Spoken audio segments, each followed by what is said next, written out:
घटना चक्र pointer series में साइंस के 2 पार्ट हम डिस्कस कर चुके हैं, जिसमें बायोलॉजी और केमिस्ट्री की 2 क्लासेस करा चुके हैं। आज की क्लास रहेगी फिजिक्स की, यानी कि भौतिक विज्ञान की क्लास रहेगी। तो भौतिक विज्ञान की क्लास में हम पूरे जितने भी घटना चक्र में अब तक क्वेश्चन पूछे गए हैं, जितने भी क्वेश्चन हैं, सारे क्वेश्चन को डिस्कस करेंगे। तो चलिए स्टार्ट करते हैं। अभी भी जिन साथियों ने चैनल को सब्सक्राइब नहीं किया, चैनल को सब्सक्राइब करें और दोस्तों में भी लिंक शेयर करें। तो पहला ये इसमें शक्ति का मात्रक क्या होता है? शक्ति का मात्रक वाट होता है। वहीं बल का मात्रक क्या होता है? बल का मात्रक न्यूटन होता है। कार्य का मात्रक कार्य का जूल होता है। चालक की विद्युत प्रतिरोधकता की इकाई क्या होती है? ओम मीटर होती है। प्रकाश वर्ष इकाई है किसकी? दूरी की। प्रकाश वर्ष है वह दूरी जो प्रकाश एक वर्ष में तय करता है। तो पता होना चाहिए प्रकाश वर्ष क्या है? वह दूरी जो प्रकाश एक वर्ष में तय करता है। एक पारसेक जो तारों संबंधी दूरी है मापने का मात्रक है, बराबर कितने हैं? 3.25 प्रकाश वर्ष के। पारसेक मात्रक किसका है? दूरी का मात्रक होता है पारसेक। माप की वह इकाई जिसमें 0.39 से गुणा करने पर इंच प्राप्त होता है, क्या कहते हैं? सेंटीमीटर कहते हैं इसको। 6 फुट लंबे व्यक्ति की ऊंचाई अगर नैनोमीटर में देखी जाए तो 183 इंटू 10⁻7 नैनोमीटर होती है। 1 नैनोमीटर होता है 10⁻7 सेंटीमीटर। तो इसको पता होना चाहिए। एम्पियर इकाई किसकी है? विद्युत धारा मापने की इकाई है एम्पियर। मेगावाट बिजली में मापने की इकाई जो है वो उत्पादित की जाती है, उसको नापते हैं हम। नेक्स्ट चलते हैं। नेक्स्ट है, एक तरफ भौतिक राशियाँ हैं, दूसरी तरफ इकाई है।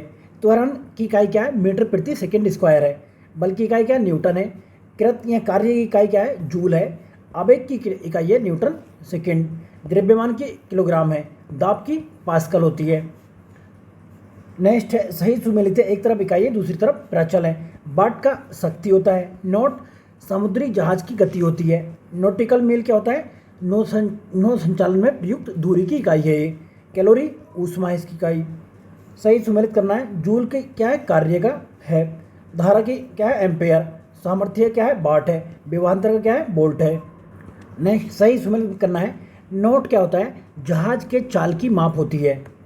एंगस्ट्रॉम क्या होता है? प्रकाश के तरंगदैर्घ्य की इकाई होती है। प्रकाश वर्ष क्या होता है? दूरी मापने की इकाई है एक हॉर्स पावर में होते हैं कितने? 746 वाट होते हैं इसमें।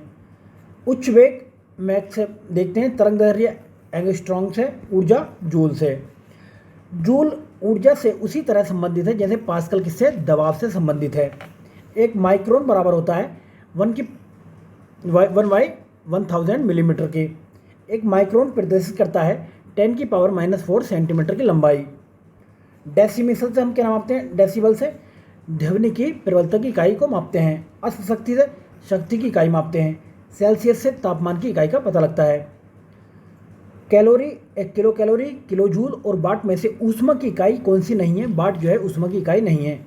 1 किलोमीटर दूरी का तात्पर्य क्या होता है? 1000 मीटर से होता है। 1 पिकोग्राम बराबर होता है 10⁻12 ग्राम के। पारिस्थितिक दाब यानी कि एटमॉस्फेयर प्रेशर की इकाई क्या है? वार होती है।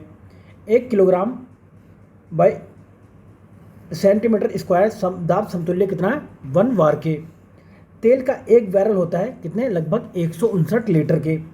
लंबाई की न्यूनतम इकाई क्या है? फर्मी मीटर होती है। क्यूसेक से क्या होता है? प्रवाह की दर देखते हैं। वाइट कंप्यूटर का होता है। रिएक्टर से भूकंप की तीव्रता देखते हैं। वार क्या होता है? दबाव का पता लगता है इससे। क्यूसेक में मापा जाता है जल का बहाव मापा जाता है।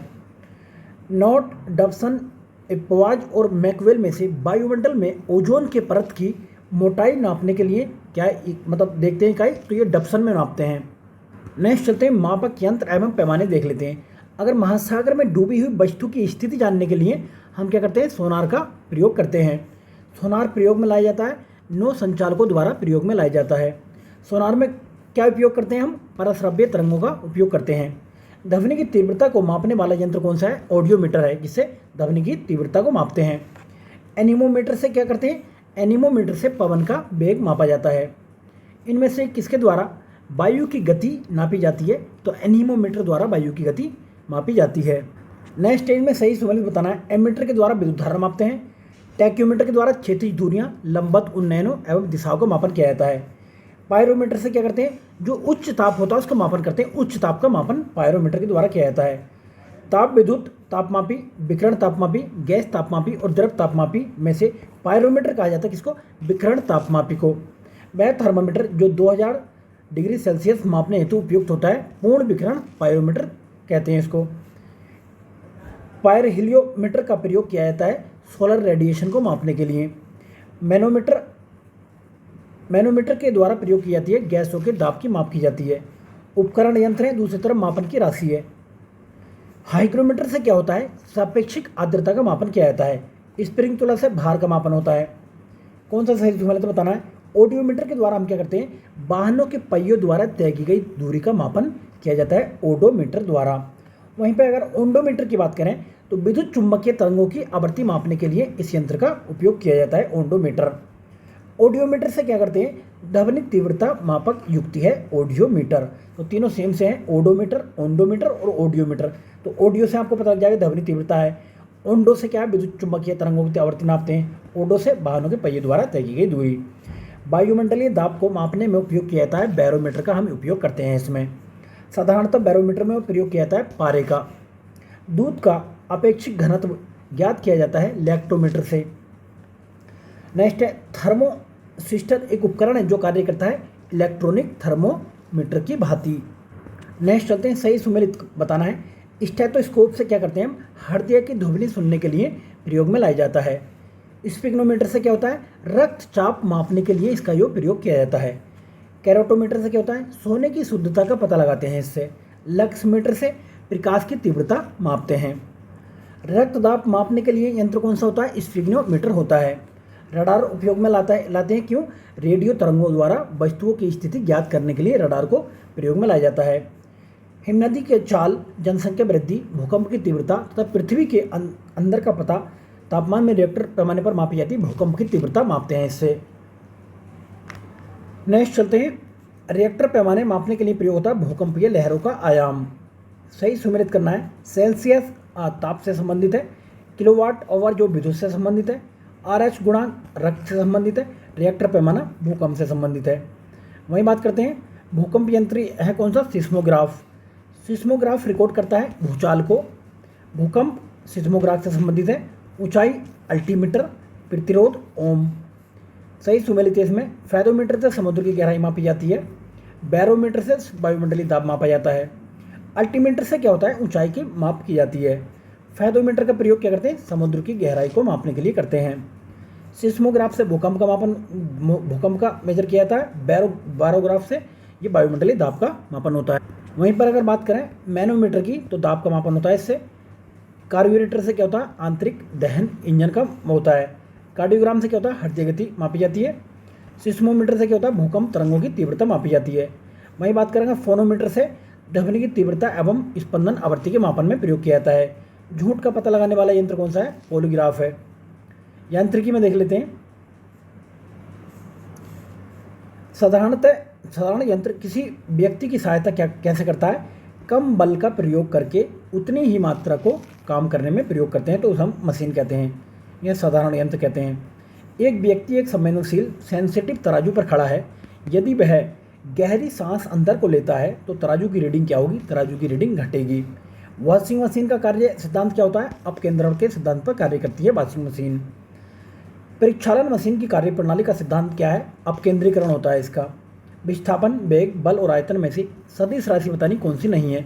इसमें सदिश राशि है आयतन। देखिए जिसमें भी वह आएगा, वह आएगा, वह आएगा, ये वह आएगा, तो सारी राशि जो सदिश होती हैं। और जिसमें वह नहीं आएगा वो अदिश राशि होती है। समय, चाल, विस्थापन और दूरी में सदिश राशि है, तो देखिए यहाँ पे वह आ गया, तो ये विस्थापन जो सदिश राशि है।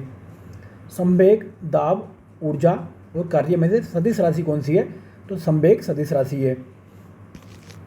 पदार्थ के संवेग और वेग के अनुपात में जो भौतिक राशि प्राप्त की जाती है वह कौन सी, द्रव्यमान है। बल गुणनफल है किसके, द्रव्यमान और त्वरण का। यदि किसी घन के आयतन और पृष्ठ क्षेत्रफल को निरूपित करने वाली संख्याएं समान हों तो उस घन के किनारों की लंबाई की इकाई क्या होगी, 6 होगी। ऊर्जा संरक्षण का आशय है कि ऊर्जा ना तो सृजन हो सकती है और ना ही इसका विनाश किया जा सकता है। हवाओं की ऊर्जा होती है कितनी, केवल गति ऊर्जा होती है हवाओं की। वायु शक्ति यानी कि विंड पावर में से ऊर्जा का वह रूप जो विद्युत ऊर्जा में परिवर्तित होता है इसको क्या कहते हैं, गतिज ऊर्जा कहते हैं। एक ट्रेन जैसे ही चलना आरंभ करती है उसमें बैठे हुए यात्री का सिर पीछे की ओर झुक जाता है। इसका कारण क्या है, स्थिरता का जड़त्व इसका कारण है। नेक्स्ट चलते हैं, एक पूर्णतः घर्षणहीन पृष्ठ पर खड़ा एक व्यक्ति सीटी बजाने से अपनी गति में ला सकता है, गति में ला सकता है।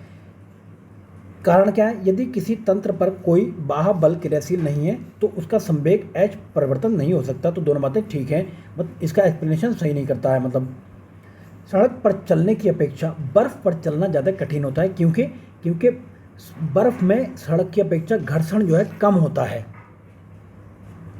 भरी हुई गाड़ी को चलाने में उसे चलायमान रखने के लिए आवश्यक ताकत से अपेक्षाकृत अधिक ताकत से धक्का देना पड़ता है, क्योंकि एक बार गाड़ी चल पड़ने के बाद जो है घर्षण कम होता है। क्लियर है?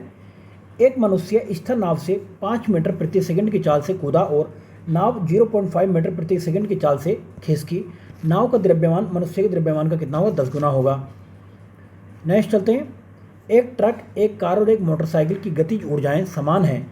यदि अवरोधक बल लगाए जाए और वे क्रम से x, y, z दूरी पर रुके तो क्या होगा? -x बराबर y बराबर z होगा। एक व्यक्ति कार में जो विराम में बैठा है, सड़क से कार के 4 पहियों में से प्रत्येक पर प्रतिक्रिया r है। जब कार सीधी समतल सड़क पर चलेगी तो अग्र पहियों में प्रत्येक की प्रतिक्रिया कैसी होगी? r से कम होगी। नेक्स्ट चलते हैं। तेल से अंशतः भरा हुआ तेल का एक टैंकर समतल सड़क पर आगे की ओर एक समान त्वरण से जा रहा है। तेल का मुक्त पृष्ठ क्या होगा? परवलयी वक्र का आकार लेगा ये। नेक्स्ट चलते हैं। एक तीक्ष्ण वृत्ताकार पथ पर तीव्र गति से जाता हुआ 4 पहियों वाला वाहन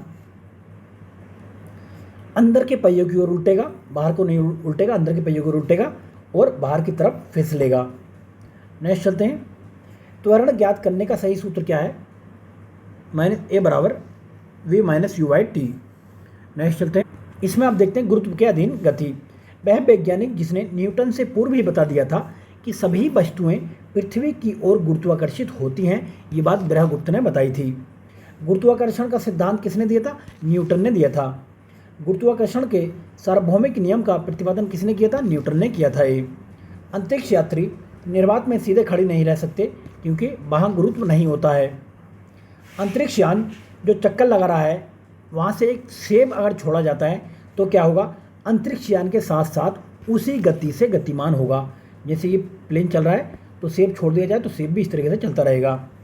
पीसा की झुकी हुई मीनार गिर नहीं जाती है, क्योंकि गुरुत्व केंद्र से जाने की वाली ऊर्ध्वाधर लाइन रेखा तल के अंदर रहती है।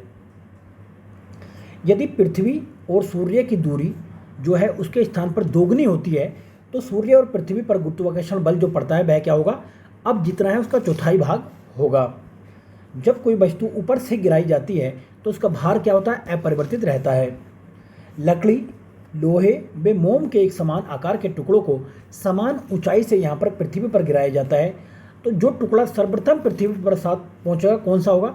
सभी टुकड़े एक साथ पहुँचेंगे, क्योंकि यहाँ पर ऊंचाई समान है और ये टुकड़े के आकार भी समान है। हवा में लोहे और लकड़ी के समान भार की गेंद को समान ऊंचाई से गिराने पर, तो यहाँ पे क्या हवा में, तो लकड़ी की गेंद बाद में गिरेगी। 2 गेंदें ए और बी 10 किलोग्राम और 1 किलोग्राम की हैं, उन्हें 20 मीटर की ऊंचाई से एक साथ गिराया जाता है तो भूमि पर दोनों गेंदें एक साथ पहुँचती हैं। चंद्रमा पर मानव का वजन पृथ्वी के वजन की तुलना में 1/6 रहता है। कारण क्या है? चंद्रमा पर पृथ्वी की तरह गुरुत्वाकर्षण नहीं है। तो ये पहला तो स्टेटमेंट ठीक है, दूसरा स्टेटमेंट जो गलत है। किसी पिंड का भार कहाँ पे सबसे ज़्यादा होता है? ध्रुवों पर सबसे ज़्यादा होता है और इक्वेटर पर जो है सबसे कम होता है। मानव शरीर का भाग ध्रुवों पर अधिकतम होता है। नेक्स्ट चलते हैं। एक ऊंचाई इमारत से एक गेंद 9.8 मीटर प्रति सेकंड स्क्वायर के समान त्वरण के साथ गिराई जाती है तो 3 सेकंड के बाद क्या होगा? उसको जो 3 से मल्टीप्लाई कर देंगे तो 29.4 मीटर प्रति सेकंड से मतलब पहुँच जाएगी ये। यदि पृथ्वी का द्रव्यमान वही रहे और त्रिज्या 1% से कम हो जाए तब पृथ्वी के तल का जी का मान क्या होगा? 2% बढ़ जाएगा। विनाशकारी भूकंप के गुरुत्व के कारण त्वरण होगा कितना? 980 सेंटीमीटर प्रति सेकंड स्क्वायर। किसी वस्तु का पृथ्वी पर द्रव्यमान 100 किलोग्राम है, अगर चंद्रमा पर गुरुत्व जनित त्वरण g बराबर 10⁻6 मीटर प्रति सेकंड स्क्वायर है तो चंद्रमा पर वस्तु का द्रव्यमान कितना होगा? 100 किलोग्राम होगा। भारहीनता होती है गुरुत्वाकर्षण की शून्य गति की स्थिति में। रेडियम की खोज किसने की? मैडम क्यूरी ने। पेनिसिलिन की अलेक्जेंडर फ्लेमिंग ने खोज की थी। एक्सरे की रॉन जेन ने। चेचक की एडवर्ड जेनर ने खोज की थी। पृथ्वी अपने कक्ष में लगभग 4400 किलोमीटर प्रति घंटे की गति से घूमती है।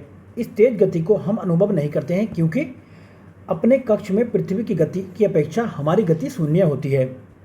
यदि पृथ्वी का गुरुत्वाकर्षण बल अचानक लुप्त हो जाता है तो क्या होगा? वस्तु का भार शून्य हो जाएगा और द्रव्यमान वही रहेगा। नेक्स्ट चलते हैं। पृथ्वी के चारों ओर परिक्रमा कर रहा कृत्रिम उपग्रह इसलिए पृथ्वी पर नीचे नहीं गिरता क्योंकि पृथ्वी का आकर्षण उसकी गति के आवश्यक त्वरण प्रदान करता है। एक भूग्रह अपने कक्ष में निरंतर गति करता है।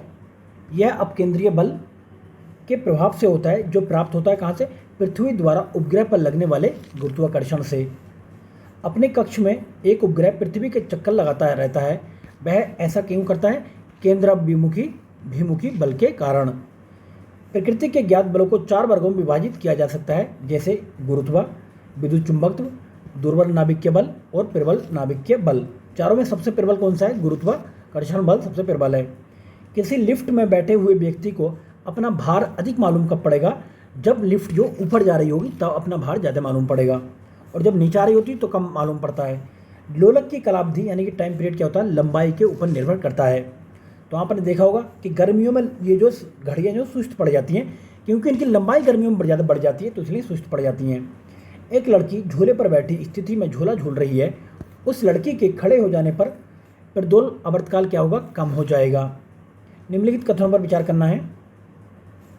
एक सामान्य लोलक का दोलन चल रहा है। ऐसे में जब गोला मध्य स्थान से गुजरता है तो त्वरण शून्य होता है। पहली स्टेटमेंट ठीक है। हर आवर्तन में गोलक 2 बार किसी एक निर्दिष्ट वेग को प्राप्त करता है। दूसरा स्टेटमेंट ठीक है। गोलक के दौरान जब गोलक चरम स्थिति पर पहुंचता है तो उसकी गति और त्वरण दोनों शून्य होते हैं। ये गलत है। ये सामान्य दोलक का दोलन आयाम समय के साथ कम होता जाता है। ये अर्थ ठीक है। पेंडुलम घड़ी तीव्र गति से कब चलती है? तो शीतकाल में चलती है तीव्र गति से, और गर्मियों में सुस्त पड़ जाती है क्योंकि लंबाई बढ़ जाती है गर्मियों में उसकी। पृथ्वी का पलायन वेग कितना है? 11.2 किलोमीटर प्रति सेकेंड है। अगर इससे कम स्पीड से कोई वस्तु फेंकी जाती है तो दोबारा पृथ्वी पर आ जाती है। अगर किसी वस्तु को 8 किलोमीटर प्रति सेकेंड के वेग से अंतरिक्ष में फेंका जाएगा तो वह जो पृथ्वी पर आके गिर जाएगी। चंद्रमा पर वायुमंडल नहीं होने का कारण क्या है? इस पर गैस अणुओं का पलायन वेग उनके वर्ग मध्य मूल के से कम होता है। नेक्स्ट चलते हैं। स्थूल पदार्थों के गुणों के बारे में देख लेते हैं। वर्षा की बूंद आपने देखा होगा गोलाकार आकृति का कारण क्या होता है? पृष्ठ तनाव होता है। द्रव बूंद की संकुचित होकर न्यूनतम क्षेत्र को घेरने की प्रकृति का कारण क्या होता है? पृष्ठ तनाव होता है। नैनोद्रव्यों का सर्वाधिक महत्वपूर्ण गुण कौन सा होता है? घर्षण होता है। तेल जल के तल पर फैल जाता है क्योंकि तेल का तल तनाव जो है पानी से कम होता है। मिट्टी का तेल पानी के ऊपर इसलिए तैरता है क्योंकि उनका घनत्व जो होता है ना, उसका घनत्व पानी के घनत्व से कम होता है। साबुन के बुलबुले के अंदर का दबाव कैसा होता है? वायुमंडल दाब से अधिक होता है। यदि साबुन के 2 भिन्न भिन्न व्यास के बुलबुलों को एक साथ नली द्वारा एक दूसरे के संपर्क में लाया जाता है तो क्या होगा? छोटा बुलबुला और छोटा हो जाएगा, जो बड़ा बुलबुला है और बड़ा हो जाएगा। एक ही पदार्थ से बने 4 तार जिनकी विमाएं नीचे दी गई हैं अलग अलग बार एक ही भार खींचते हैं तो अधिकतम द्विध्रुवीय वृद्धि होगी किसमें? 3 मीटर लंबी और 1.5 मीटर लंबे वाले तार में। नेक्स्ट चलते हैं। यदि कोशिकत्व की परिघटना नहीं होती तो क्या होता? केरोसिन दीप का उपयोग मुश्किल हो जाता। पहला स्टेटमेंट। दूसरा, कोई मृदु उपयोग का उपयोग करने के लिए स्ट्रोक नहीं कर पाता, तो दूसरा तो गलत है। सियाही शोक पात्र काम करने में विफल हो जाता। तीसरा स्टेटमेंट ठीक है। बड़े पेड़ जिन्हें हम अपने चारों ओर देखते हैं पृथ्वी पर नहीं उगते, तो चौथा स्टेटमेंट भी ठीक है। केशिकत्व एकमात्र कारण नहीं है पौधों की जड़ों से जल के उसके पर्ण समूह की ओर बढ़ने के लिए। बत्ती वाले स्टोव में आपने देखा होगा केरोसिन की बत्ती में ऊपर चढ़ने का कारण क्या होता है? पृष्ठ तनाव होता है। नेक्स्ट है, एक केशनली में जल की अपेक्षा एक तरल अधिक ऊंचाई तक चढ़ता है। इसका कारण क्या है? कि तरल का पृष्ठ तनाव जो है जल की अपेक्षा ज़्यादा होता है। जब किसी झील की तली से उठकर वायु का बुलबुला ऊपरी सतह पर जाएगा तो उसका आकार क्या होगा? बढ़ जाएगा। हवाई जहाज़ से यात्रा करते समय पेन की स्याही निकलने लगती है क्योंकि वहाँ पर वायुदाब में कमी होने स्टार्ट हो जाती है। नेक्स्ट चलते हैं। ऑटोमोबाइल्स के हाइड्रोलिक ब्रेक के ऊपर कार्य करने का सिद्धांत कौन सा है? पास्कल का नियम। मोबाइल तथा ऑटोमोबाइल ने भारतीयों विशेष रूप से ग्रामीण क्षेत्रों के लोगों के सामाजिक जीवन में क्रांति ला दी है। इससे क्या हुआ, लोगों के आवागमन और लोगों के जुड़ाव के संबंध में। बैरोमीटर पठन में अगर अचानक गिरावट आ जाए तो क्या होगा, तूफानी मौसम का संकेत है वो। नेक्स्ट चलते हैं, पेट्रोलियम परिष्करण का उत्पाद क्या है, एस्फॉल्ट है। कड़े जाड़े में झील की सतह हिमशीतित हो जाती है किंतु उसके तल में जल द्रव अवस्था में बना रहता है। उसका कारण क्या है कि जल की संघनता 4 डिग्री सेल्सियस पर अधिकतम होती है। शीतकाल में झील की ऊपरी सतह पर पानी बर्फ में बदल जाता है, फिर भी जलीय तंतु जीवित रहते हैं नीचे, आपने देखा होगा। तो वजह क्या है कि पानी का घनत्व 4 डिग्री सेल्सियस से पर सबसे अधिक होता है, जिससे बर्फ की ऊपरी सतह के नीचे पानी रहता है, तो ऊपरी परत पर बर्फ जमती है। सिर्फ बर्फ जमी झील के अंदर मछलियाँ जीवित रहती हैं क्योंकि झील की तली पर जल नहीं जमता है। वस्तु की मात्रा बदलने पर क्या अपरिवर्तित रहेगा, इसमें घनत्व जो है अपरिवर्तित रहेगा। पानी का अपेक्षित घनत्व सर्वाधिक कब होता है, 4 डिग्री सेल्सियस पर सर्वाधिक होता है। जल का अधिकतम घनत्व का किस पर होता है, तो ये होता है 277 डिग्री मतलब केल्विन पर। नेक्स्ट चलते हैं, लोहे का एक गोला पारद पर तैरता है किंतु पानी में डूब जाता है, आपने देखा होगा। तो क्या है, लोहे का अपेक्षित घनत्व पारद के अपेक्षित घनत्व से अधिक होता है। तो ये दूसरा स्टेटमेंट गलत है, पहला स्टेटमेंट ठीक है। लोहे की कील जो है पारे पर तैरती है जबकि पानी में डूब जाती है। कारण क्या है, लोहे का घनत्व जो पानी से अधिक और पारे से कम होता है। यहाँ पर लिखा था पारे से अधिक होता है तो कम होता है। एक सुई पानी में डूब जाती है जबकि लोहे से बना जहाज पानी पर तैरता रहता है। क्यों, क्योंकि सुई का अपेक्षित घनत्व उसके द्वारा हटाए हुए पानी के अपेक्षित घनत्व से अधिक होता है। लोहे की सुई पानी की सतह पर तैरती रहती है। कारण क्या, पृष्ठ तनाव के कारण। जब कुएं से पानी की बाल्टी को ऊपर खींचते हैं तो हमें महसूस क्या होता है कि पानी की सतह पर से ऊपर बाल्टी जो भारी हो जाती है। जैसी सतह आएगी उसके ऊपर को जब खींचेंगे तो बाल्टी जो भारी महसूस होगी, जब तक अंदर खींच रहे हैं हल्की महसूस होगी। एक भारी गुब्बारे में 200 ग्राम जल भरा हुआ है, उस जल में भार होगा कितना, 0 होता है। नेक्स्ट है, मथने के पश्चात क्रीम का दूध से पृथक हो जाने का कारण क्या है, अपकेंद्रीय बल होता है। बादलों के वायुमंडल में तैरने का कारण क्या है, उनका कम घनत्व है। वह तत्व जो सबसे पहले कृत्रिम रूप से उत्पादित किया गया था टेक्नीशियम है। समुद्र में प्लावन करते हुए आइसबर्ग का जितना भाग समुद्र की सतह से ऊपर होता है वह कौन सा है, 1/9 होता है। पानी के एक गिलास में एक बर्फ़ का टुकड़ा तैर रहा है। जब बर्फ़ पिघलती है तो क्या होगा, पानी का स्तर इतना ही रहेगा क्योंकि जमने पर पानी जो फैलता है बाद में फिर इतना ही सेम हो जाएगा। पानी के 4 डिग्री सेल्सियस से पर शरीर तैरता है और यदि तापमान 100 डिग्री सेल्सियस हो तो शरीर जो डूब जाएगा। समुद्र में नदी की अपेक्षा तैरना आसान होता है क्योंकि समुद्री जल जो नमकीन होता है। जब कोई जहाज नदी से सागर में बढ़ता है तो क्या होता है, वह कुछ ऊपर उठ जाता है। नेक्स्ट है, जब कोई जहाज नदी से निकलकर सागर में प्रवेश करता है तो वह कुछ ऊपर उठ जाता है। कारण क्या, सागर के जल का घनत्व नदी के जल के घनत्व से अधिक होता है। स्थिति विज्ञान संबंधित है विश्राम की स्थिति से। प्रकाश के बारे में देख लेते हैं हम। वह विकिरण जिसमें ऊर्जा प्रति क्वांटम सर्वाधिक होती है 320 से 400 nm तक में होती है। सौर विकिरण दिखाता है 400 से 700 nm परास में। दृश्य प्रकाश का दैर्घ्यमान प्रसार होता है 390 से 780 के बीच। मानव आँख दृश्य प्रकाश के जिस तरंग दैर्घ्य के लिए सर्वाधिक सुग्राही होती है वह कितना है, 5500 है। प्रकाश विकिरणों की प्रवृत्ति होती है तरंग एवं कण दोनों के समान। प्रकाश सीधी रेखा में चलता प्रतीत होता है क्योंकि प्रकाश का तरंग दैर्घ्य बहुत छोटा होता है। नेक्स्ट सत्य देखना है। प्रकाश का वेग अधिकतम होता है। प्रकाश का शून्यावकाश में वेग अनुमानित है कितना, 3 × 10⁸ मीटर प्रति सेकंड। प्रकाश का वेग अधिकतम होता है निर्वात में। प्रकाश की गति न्यूनतम किसमें होती है, कांच के बीच से जब जाता है तो न्यूनतम गति होती है। सूर्य के प्रकाश को धरती की सतह पर पहुंचने में लगभग कितना समय लगता है, 8.5 मिनट। प्रकाश तरंगों के वायु से कांच में जाने पर जो चर प्रभावित होता है वो क्या है, तरंग दैर्घ्य और वेग। जब प्रकाश एक माध्यम से दूसरे माध्यम में जाता है तो अपरिवर्तित क्या रहेगा, उसमें उसकी आवृत्ति अपरिवर्तित रहेगी। प्रकाश संश्लेषण की क्रिया संपादित होती है प्रकाश से रासायनिक ऊर्जा में रूपांतरण द्वारा। प्रकाश सजावट तथा विज्ञापन के लिए विसर्जन नलिकाओं में प्रयुक्त होने वाली गैस कौन सी है? नियोन गैस है। नेक्स्ट चलते हैं, साबुन के पतले झाग से चमकदार रंगों का बनना परिणाम है किसका? बहुलियत परिवर्तन और व्यतिकरण का। नेक्स्ट, पूर्ण आंतरिक परावर्तन होता है जब प्रकाश जाता है हीरे से कांच में, जब जाता है तो पूर्ण आंतरिक परिवर्तन का उदाहरण है ये। नेक्स्ट चलते हैं, प्रकाश तंतु यानी कि ऑप्टिकल फाइबर जिस सिद्धांत पर कार्य करता है, कौन सा सिद्धांत है? यह पूर्ण अभियंतर या आंतरिक परावर्तन का सिद्धांत। परिघटना जिसका उपयोग ऑप्टिकल फाइबर में किया जाता है, पूर्ण आंतरिक परावर्तन है। नेक्स्ट है, तंतु प्रकाशिकी संचार में संकेत प्रभावित होता है प्रकाश तरंग के रूप में। नेक्स्ट चलते हैं, निम्नलिखित में से कथनों पर विचार करना है। तंतु प्रकाशिकीय पूर्ण आंतरिक परावर्तन सिद्धांत पर आधारित है, पहला स्टेटमेंट ठीक है। दूसरा, प्रकाशीय तंतु संचार तंत्र में ऊर्जा उपभोग अत्यधिक कम होता है, दूसरा स्टेटमेंट ठीक है। प्रकाश तंतु संचार रेडियो आवृत्ति अवरोध से मुक्त होता है, तीसरा स्टेटमेंट भी ठीक है। नेक्स्ट चलते हैं, मरीजों के पेट के अंदर का परीक्षण करते हुए डॉक्टरों द्वारा प्रयुक्त इंडोस्कोप कार्य करता है किस पर? प्रकाश के सकल आंतरिक परावर्तन के सिद्धांत पर कार्य करता है। आपने देखा होगा मेरग मरीचिका का कारण क्या है? ये प्रकाश का पूर्ण आंतरिक परावर्तन है।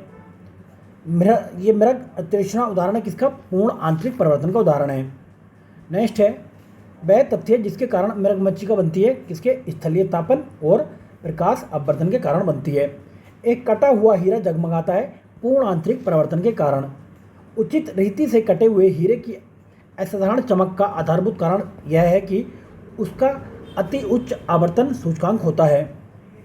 नेक्स्ट है, हीरा अपने ही आकार के अनुकारी कांच से अधिक झिलमिलाता है, ये बात ठीक है। दूसरा, हीरे का आवर्तनांक कांच के आवर्तनांक से कम होता है, ये स्टेटमेंट गलत है, ज़्यादा होता है।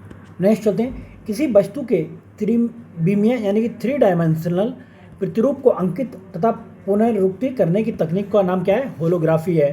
एक इलेक्ट्रॉनिक पुंज को फास्फोरस कोटेड पर्दे पर फोकस कर प्रतिबिंबों को पर्दे पर जनित करना क्या कहलाता है? रोस्टर स्कैन कहलाता है। रमन प्रभाव का प्रकाश की उन किरणों से संबंध है जो आर पार जाती हैं सभी पारदर्शी माध्यम के। ध्वनि के पुनरुत्पाद यानी कि रिप्रोड्यूसिंग के लिए एक सीडी यानी कि कॉम्पैक्ट डिस्क ऑडियो प्लेयर में प्रयुक्त होती है क्या? Laser beam.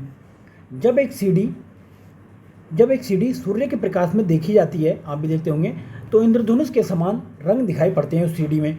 इसकी व्याख्या की जा सकती है यानी कि परावर्तन एवं विवर्तन की परिघटना के आधार पर। निम्नलिखित तथ्यों पर विचार करना है। तो तरंगदैर्घ्य वाले प्रकाश की प्रकीर्णन लघु तरंगदैर्घ्य वाले प्रकाश की से कहीं अधिक होती है, ये पहला स्टेटमेंट गलत है।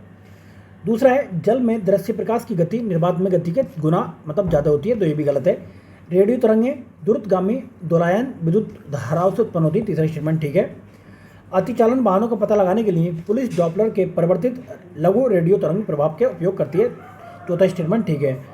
नेक्स्ट चलते हैं, दूरदर्शन के संकेत एक निश्चित दूरी के बाद नहीं मिल पाते क्योंकि पृथ्वी की सतह जो वर्गाकार है। दूरदर्शन प्रसारण में श्रव्य संकेतों का प्रेषण करने के लिए प्रयुक्त तकनीक कौन सी है? आवर्ती मॉड्यूल है। नेक्स्ट चलते हैं, दृष्टिपटल यानी कि रेटिना पर जो चित्र बनता है वह वस्तु से छोटा व उल्टा होता है। अभिनेत्र लेंस द्वारा किसी वस्तु को जो प्रतिबिंब रेटिना पर बनाया जाता है वह क्या होता है? उल्टा और वास्तविक होता है। एक आंख की अपेक्षा 2 आंखों का होना अधिक उपयुक्त होता है, जाहिर सी बात है। इस कारण से क्या होता है? दूरी व गहराई का आभास हो जाता है। पूर्ण सूर्य ग्रहण के दौरान सूर्य को सीधे देखने से आंख में अपरिवर्तनीय क्षति पहुंचती है। इसका कारण क्या है? अल्ट्रावायलेट प्रकाश की वजह से होता है। ये किसी तारे का रंग दर्शाता है उसका ताप। वायुमंडल में प्रकाश के विसरण का कारण क्या है? धूलकण है। नेक्स्ट चलते हैं। नेक्स्ट, यदि मैजेंटा और पीले रंग के 2 वृत्त एक दूसरे को काटते हों तो प्रतिच्छेदित क्षेत्र का रंग जो लाल होगा, पहला स्टेटमेंट ठीक है। यदि सायन और मैजेंटा रंग के 2 वृत्त एक दूसरे को काटते हैं तो उनका रंग कैसा होगा? नीला होगा। दोनों बातें ठीक हैं। आगे बढ़ते हैं। प्रकाश का रंग निर्धारित होता है तरंगदैर्घ्य से। सबसे लंबा तरंगदैर्घ्य है किसका? लाल रंग का सबसे ज़्यादा लंबा तरंगदैर्घ्य होता है। सबसे कम वेवलेंथ या तरंगदैर्घ्य किसका होता है? बैंगनी का होता है। दृश्य वर्णक्रम में सबसे कम तरंगदैर्घ्य वाला रंग कौन सा? बैंगनी है। नेक्स्ट है, नीला प्रकाश, हरा प्रकाश, लाल प्रकाश तथा पीले प्रकाश में से उच्चतम ऊर्जा किसमें होती है? नीले प्रकाश में उच्चतम ऊर्जा होती है। प्रकाश के दृश्य वर्णिका में लाल प्रकाश हरे प्रकाश की अपेक्षा अधिक ऊर्जावी होता है, तो ये गलत है। दूसरा, लाल प्रकाश का तरंगदैर्घ्य हरे प्रकाश के तरंगदैर्घ्य से अधिक होता है, ये बात ठीक है। हमें वास्तविक सूर्योदय से कुछ मिनट पूर्व भी सूर्य दिखाई देने का कारण क्या होता है? प्रकाश का अपवर्तन। क्षितिज के समीप सूर्य एवं चंद्रमा के दीर्घवृत्ताकार दिखाई देने का कारण क्या होता है? अपवर्तन होता है। सूर्य के प्रकाश के अदृश्य भाग से प्रकाश संश्लेषण किया जाता है कुछ बैक्टीरिया द्वारा। नेक्स्ट है, ट्रैफिक सिग्नल में लाल प्रकाश का प्रयुक्त होता है क्योंकि इनकी तरंगदैर्घ्य लंबाई सर्वाधिक होती है, इसलिए लाल रंग का प्रयोग जो किया जाता है। खतरे का सिग्नल लाल रंग का बनाया जाता है, कारण क्या? इसका प्रकीर्णन सबसे कम होता है और तरंगदैर्घ्य सबसे ज़्यादा होता है। आकाश नीला दिखाई पड़ता है क्योंकि नीले प्रकाश का प्रकीर्णन सबसे अधिक होता है। आकाश नीला लगता है क्योंकि लघु तरंग दीर्घ तरंगों की अपेक्षा वायुमंडल द्वारा अधिक प्रकीर्ण होती हैं। खतरे के संकेतों के लिए लाल प्रकाश का उपयोग किया जाता है क्योंकि इसका प्रकीर्णन जो सबसे कम होता है और तरंगदैर्घ्य अधिक होता है। आकाश का नीला रंग होता है प्रकाश के प्रकीर्णन के कारण। नेक्स्ट चलते हैं। आकाश के नीला दिखने का कारण प्रकाश का कम प्रकीर्णन होता है। इंद्रधनुष के 7 रंगों का कारण प्रकाश का प्रकीर्णन है, ये गलत है। सूर्योदय के समय सूर्य लाल देखने का कारण प्रकाश का प्रकीर्णन होता है, ये तीसरा स्टेटमेंट ठीक है। सूर्यास्त और सूर्योदय के समय सूर्य के लाल रंग का प्रतीत होना वजह क्या होती है? प्रकाश का प्रकीर्णन। अंतरिक्ष यात्री को आकाश का रंग दिखाई देता है काला। जब अधिक ऊंचाई पर वायुयान से आकाश को देखा जाता है तो काला दिखाई देता है। समुद्र नीला प्रतीत होता क्यों? आकाश के परावर्तन तथा जल के कणों द्वारा प्रकाश के प्रकीर्णन के कारण ये जो है नीला दिखाई देता है। फिर सारी विश्व की संकल्पना आधारित है डॉपलर प्रभाव पर। मान लीजिए कि पृथ्वी से पश्चिमगामी हो रहे एक रॉकेट यान की चाल प्रकाश के वेग की 2/10 है। रॉकेट यान में स्थित यात्रियों को जो प्रकाश नीला दिखाई दे रहा है वह पृथ्वी पर स्थित प्रक्षेपकों को दिखाई देगा कैसा? पीले रंग का। नेक्स्ट चलते हैं। कार में पीछे के यातायात के दृश्यावलोकन के लिए क्या प्रयोग करते हैं? उत्तल दर्पण का प्रयोग किया जाता है कार में। वाहनों में पृष्ठ दृष्टि दर्पण के रूप में प्रयोग किया था उत्तल दर्पण का। आपने देखा होगा सैलून में दाढ़ी बनाने के लिए काम में लेते हैं कौन सा? अवतल दर्पण। धूप से बचने के लिए छाते का रंग संयोजन कैसा होना चाहिए? ऊपर उजला हो और नीचे काला हो। खगोलीय दूरदर्शी से बना प्रतिबिंब होता है काल्पनिक और बड़ा। जब 2 समानांतर समतल दर्पणों के बीच कोई वस्तु रख दी जाती है तो बनने वाले प्रतिबिंबों की संख्या कितनी होगी? अनंत होती है। प्रकाश के एक विद्युत स्रोत को 2 समानांतर समतल दर्पणों के मध्य रखने पर बनेंगे क्या? अनंत प्रतिबिंब। जब किसी दर्पण को किसी कोण से घूर्णित किया जाता है तो परिवर्तित क्या होगा? ये घूर्णन होगा तो डेल्टा। चलो नेक्स्ट चलते हैं। यातायात संकेतों पर जड़ी हुई कांच की छोटी छोटी मणिकाएं उन पर प्रकाश पड़ने पर तेजी से चमकने लगती हैं। इसका कारण क्या होता है? कारण होता है प्रकाश पूर्णित परिवर्तित यानी कि रिफ्लेक्टेड होता है। जब आपतन का कोण एक निश्चित क्रांतिक मान से अधिक हो जाता है और अपेक्षाकृत सघन माध्यम से गुजरता है, प्रकाश एक अपेक्षाकृत विरल माध्यम से परिवर्तित होता है। तो कथन सही है, कारण इसका एक्सप्लेनेशन सही करता है। प्रकाश में 7 रंग होते हैं। रंगों को अलग करने का तरीका है एक प्रिज्म से रंगों को अलग किया जा सकता है। किसके द्वारा? प्रिज्म के द्वारा। इंद्रधनुष के रंगों का सही क्रम कौन सा है? नीला, हरा और लाल है, पीला। जब धूप वर्षा की बूंदों पर गिरती है तो इंद्रधनुष बनता है। इसके लिए जो भौतिक परिघटना जिम्मेदार है कौन सी है? परिक्षेपण, अपवर्तन और आंतरिक परावर्तन। नीला, हरा, पीला और लाल रंग से इंद्रधनुष के मध्य में दिखाई देता कौन सा? हरा रंग दिखाई देता है। इंद्रधनुष के दोनों सीमांत वर्ण पट होते हैं बैंगनी और लाल, इसको कहते हैं विबग्योर। नेक्स्ट चलते हैं। नेक्स्ट है वायु। जल में वायु का बुलबुला जिसकी भांति व्यवहार करेगा अवतल लेंस की भांति व्यवहार करता है। जल के अंदर वायु का बुलबुला व्यवहार करता है अपसारी लेंस की तरह, अवतल लेंस की तरह। किसी व्यक्ति का पूरा प्रतिबिंब देखने के लिए एक समतल दर्पण की न्यूनतम ऊंचाई कितनी होगी? व्यक्ति की ऊंचाई के आधा होनी चाहिए। एक समतल दर्पण की वक्रता त्रिज्या क्या होगी? अनंत होती है। 1.50 मीटर लंबे व्यक्ति को अपना खड़ा प्रतिबिंब देखने के लिए आवश्यक दर्पण की न्यूनतम लंबाई कितना होगी? इसके आधी कर दो तो 0.575 मीटर। दूरदृष्टि दोष निवारण के लिए काम में लाते हैं क्या? उत्तल लेंस को, और निकट दृष्टि के लिए अवतल लेंस को लाते हैं। दूरदृष्टि दोष वाले व्यक्ति के संबंध में क्या कथन सही नहीं है? इस दोष को ठीक करने के लिए अवतल लेंस नहीं उत्तल लेंस की जरूरत होती है, तो ये सही नहीं था। निकट दृष्टि दोष दूर करने के लिए उपयोग में लाया जाता है नतोदर या अवतल लेंस। निकट दृष्टि दूर करने के लिए अवतल लेंस प्रयोग में लाते हैं। निकट दृष्टि दोष को रोग मुक्त होती है अवतल लेंस द्वारा। नेक्स्ट चलते हैं। जब एक व्यक्ति तीव्र प्रकाश क्षेत्र से अंधेरे कमरे में प्रवेश करता है तो उससे कुछ समय के लिए स्पष्ट दिखाई नहीं देता है। बाद में धीरे धीरे आपने देखा होगा कि चीज़ें साफ दिखाई देने लगती हैं। तो इसका कारण क्या है? आँखों का अंधेरे के प्रति कुछ समय में अनुकूलित होना होता है। पढ़ने में काम आने वाले ग्लासेस आपने देखा बनते हैं काहे के? ये बनते हैं उत्तल लेंस से। आँख में संकेंद्रण होता है लेंस की उत्तलता में परिवर्तन द्वारा। सही कथन कौन सा नहीं है? तो एक छोटे छिद्र वाला उत्तल दर्पण डॉक्टरों द्वारा रोगियों के कान, नाक, गले की जांच करने के लिए प्रयोग में लाता है। उत्तल नहीं, अवतल दर्पण जो प्रयोग में लाया जाता है डॉक्टरों द्वारा।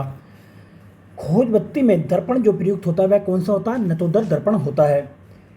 स्पष्ट दृष्टि की न्यूनतम दूरी कितनी होती है? 25 सेंटीमीटर न्यूनतम दूरी होती है। आँख के लेंस की फोकस दूरी परिवर्तित होती है सिलियरी मांसपेशियों के शिथिल संकोचन से। यदि किसी ऐनक के लेंस की पावर 2 डायोप्टर है तो उसकी फोकस दूरी कितनी होगी? 50 सेंटीमीटर होगी। धूप के चश्मे की पावर कितनी होती है? 0 डायोप्टर होती है। कैमरे का द्वारक और कपाट गति का जो संयोग अधिकतम उद्भासन होने देगा वह कितना है? f22 है। आँख के रेटिना की परंपरागत कैमरा के जिस भाग से तुलना की जाती है तो फिल्म से तुलना की जाती है इसकी। मनुष्य की आँख में किसी वस्तु का प्रतिबिंब जिस भाग पर बनता है उसको क्या कहते हैं? उसको दृष्टिपटल कहा जाता है। किसी वस्तु का प्रतिबिंब मनुष्य की आँख में बनता है, रेटिना पर बनता है ये। किसी अपारदर्शी वस्तु का रंग उस रंग के कारण होता है जिससे वह परावर्तित करता है। एक रंगीन टेलीविज़न में 3 आधारभूत रंग होते हैं। कौन कौन से? पता होना चाहिए। प्राथमिक रंग भी कहते हैं। ये होते हैं लाल, हरा और नीला, यानी कि रेड, ग्रीन और ब्लू। नेक्स्ट है वे मूल वर्ण जिनसे टीवी के पर्दे विभिन्न रंग प्रकट करते हैं। यही तीनों रंग हैं, लाल, हरा और नीला। जब लाल, नीले और हरे प्रकाश का पुंज एक स्थान पर पड़ता है तब प्रकाश का रंग कैसा हो जाता है? सफ़ेद हो जाता है। नेक्स्ट है काला, पीला और लाल और नीला में से प्राथमिक रंग नहीं है तो इसमें काला जो प्राथमिक रंग नहीं है। 3 मूल रंग कौन कौन से? नीला, हरा और लाल। सूर्य के प्रकाश में रंगों की संख्या कितनी होती है? 7 होती है रंगों की संख्या। सूर्य के प्रकाश में उपस्थित रंगों के संदर्भ में हरा, भूरा, लाल तथा पीले रंगों में से विषम कौन सा? भूरा रंग जो इसमें विषम है। निम्नलिखित परिघटनाओं पर विचार करना है तो इसमें कौन सा जो है दृष्टिभ्रम है? एक तो गोधूली से सूर्य का आमाप जो दृष्टिभ्रम है। दूसरा क्या है? उषा काल में सूर्य का रंग, ये भी दृष्टिभ्रम है। और चौथा है आकाश में तारों का टिमटिमाना, ये भी दृष्टिभ्रम होता है। नेक्स्ट टॉपिक डिस्कस करते हैं ऊष्मा एवं ऊष्मा गतिकी के बारे में। 100 डिग्री सेल्सियस से वाष्प द्वारा उत्पन्न जलन उसी ताप के पानी द्वारा उत्पन्न जलन से अधिक गंभीर होता है क्योंकि वाष्प द्वारा में क्या होता है? ऊष्मा ज़्यादा होती है इसमें। भाप से हाथ अधिक जलता है क्योंकि अपेक्षाकृत उबलते जल से, क्योंकि भाप में गुप्त ऊष्मा ज़्यादा होती है। 1 ग्राम बर्फ को 0 डिग्री सेल्सियस तापक्रम से वाष्प में 100 डिग्री सेल्सियस तापक्रम तक ले जाने के लिए कितनी ऊष्मा की जरूरत होती है? 720 कैलोरी की जरूरत होती है। सेंटीग्रेड और फारेनहाइट तापक्रम का समान रहते हैं कितने में? -40 डिग्री पर समान रहते हैं। वह बिंदु जिस पर फारेनहाइट तापक्रम सेंटीग्रेड तापक्रम के 2 गुना होता है तो 160 पर होता है। ये नहीं, माइनस नहीं, 160 डिग्री सेल्सियस पर होता है। एक स्वस्थ मनुष्य के शरीर का तापमान कितना होता है? 37 डिग्री सेल्सियस होता है। केल्विन मान से मानव शरीर का सामान्य ताप कितना होता है? 310 होता है, 310 केल्विन। मानव शरीर का सामान्य तापक्रम 98.4 ये डिग्री फ़ारेनहाइट है, उसके बराबर 0 डिग्री सेल्सियस में तापक्रम कितना होगा? 36.89 होगा। सेल्सियस स्केल पर मानव शरीर का सामान्य तापमान कितना होगा? 36.9 होता है। माना कि औसत तापमान सेंटीग्रेड C तथा फ़ारेनहाइट F हो तो C तथा F, यदि C तथा F का संबंध F बराबर 9/5C + 32 हो तो F तथा C का संबंध क्या होगा?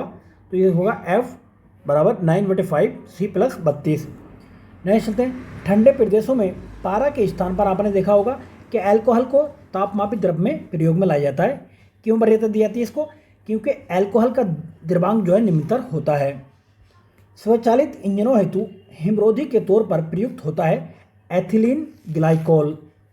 परम शून्य ताप है क्या? सैद्धांतिक रूप से न्यूनतम संभव तापमान।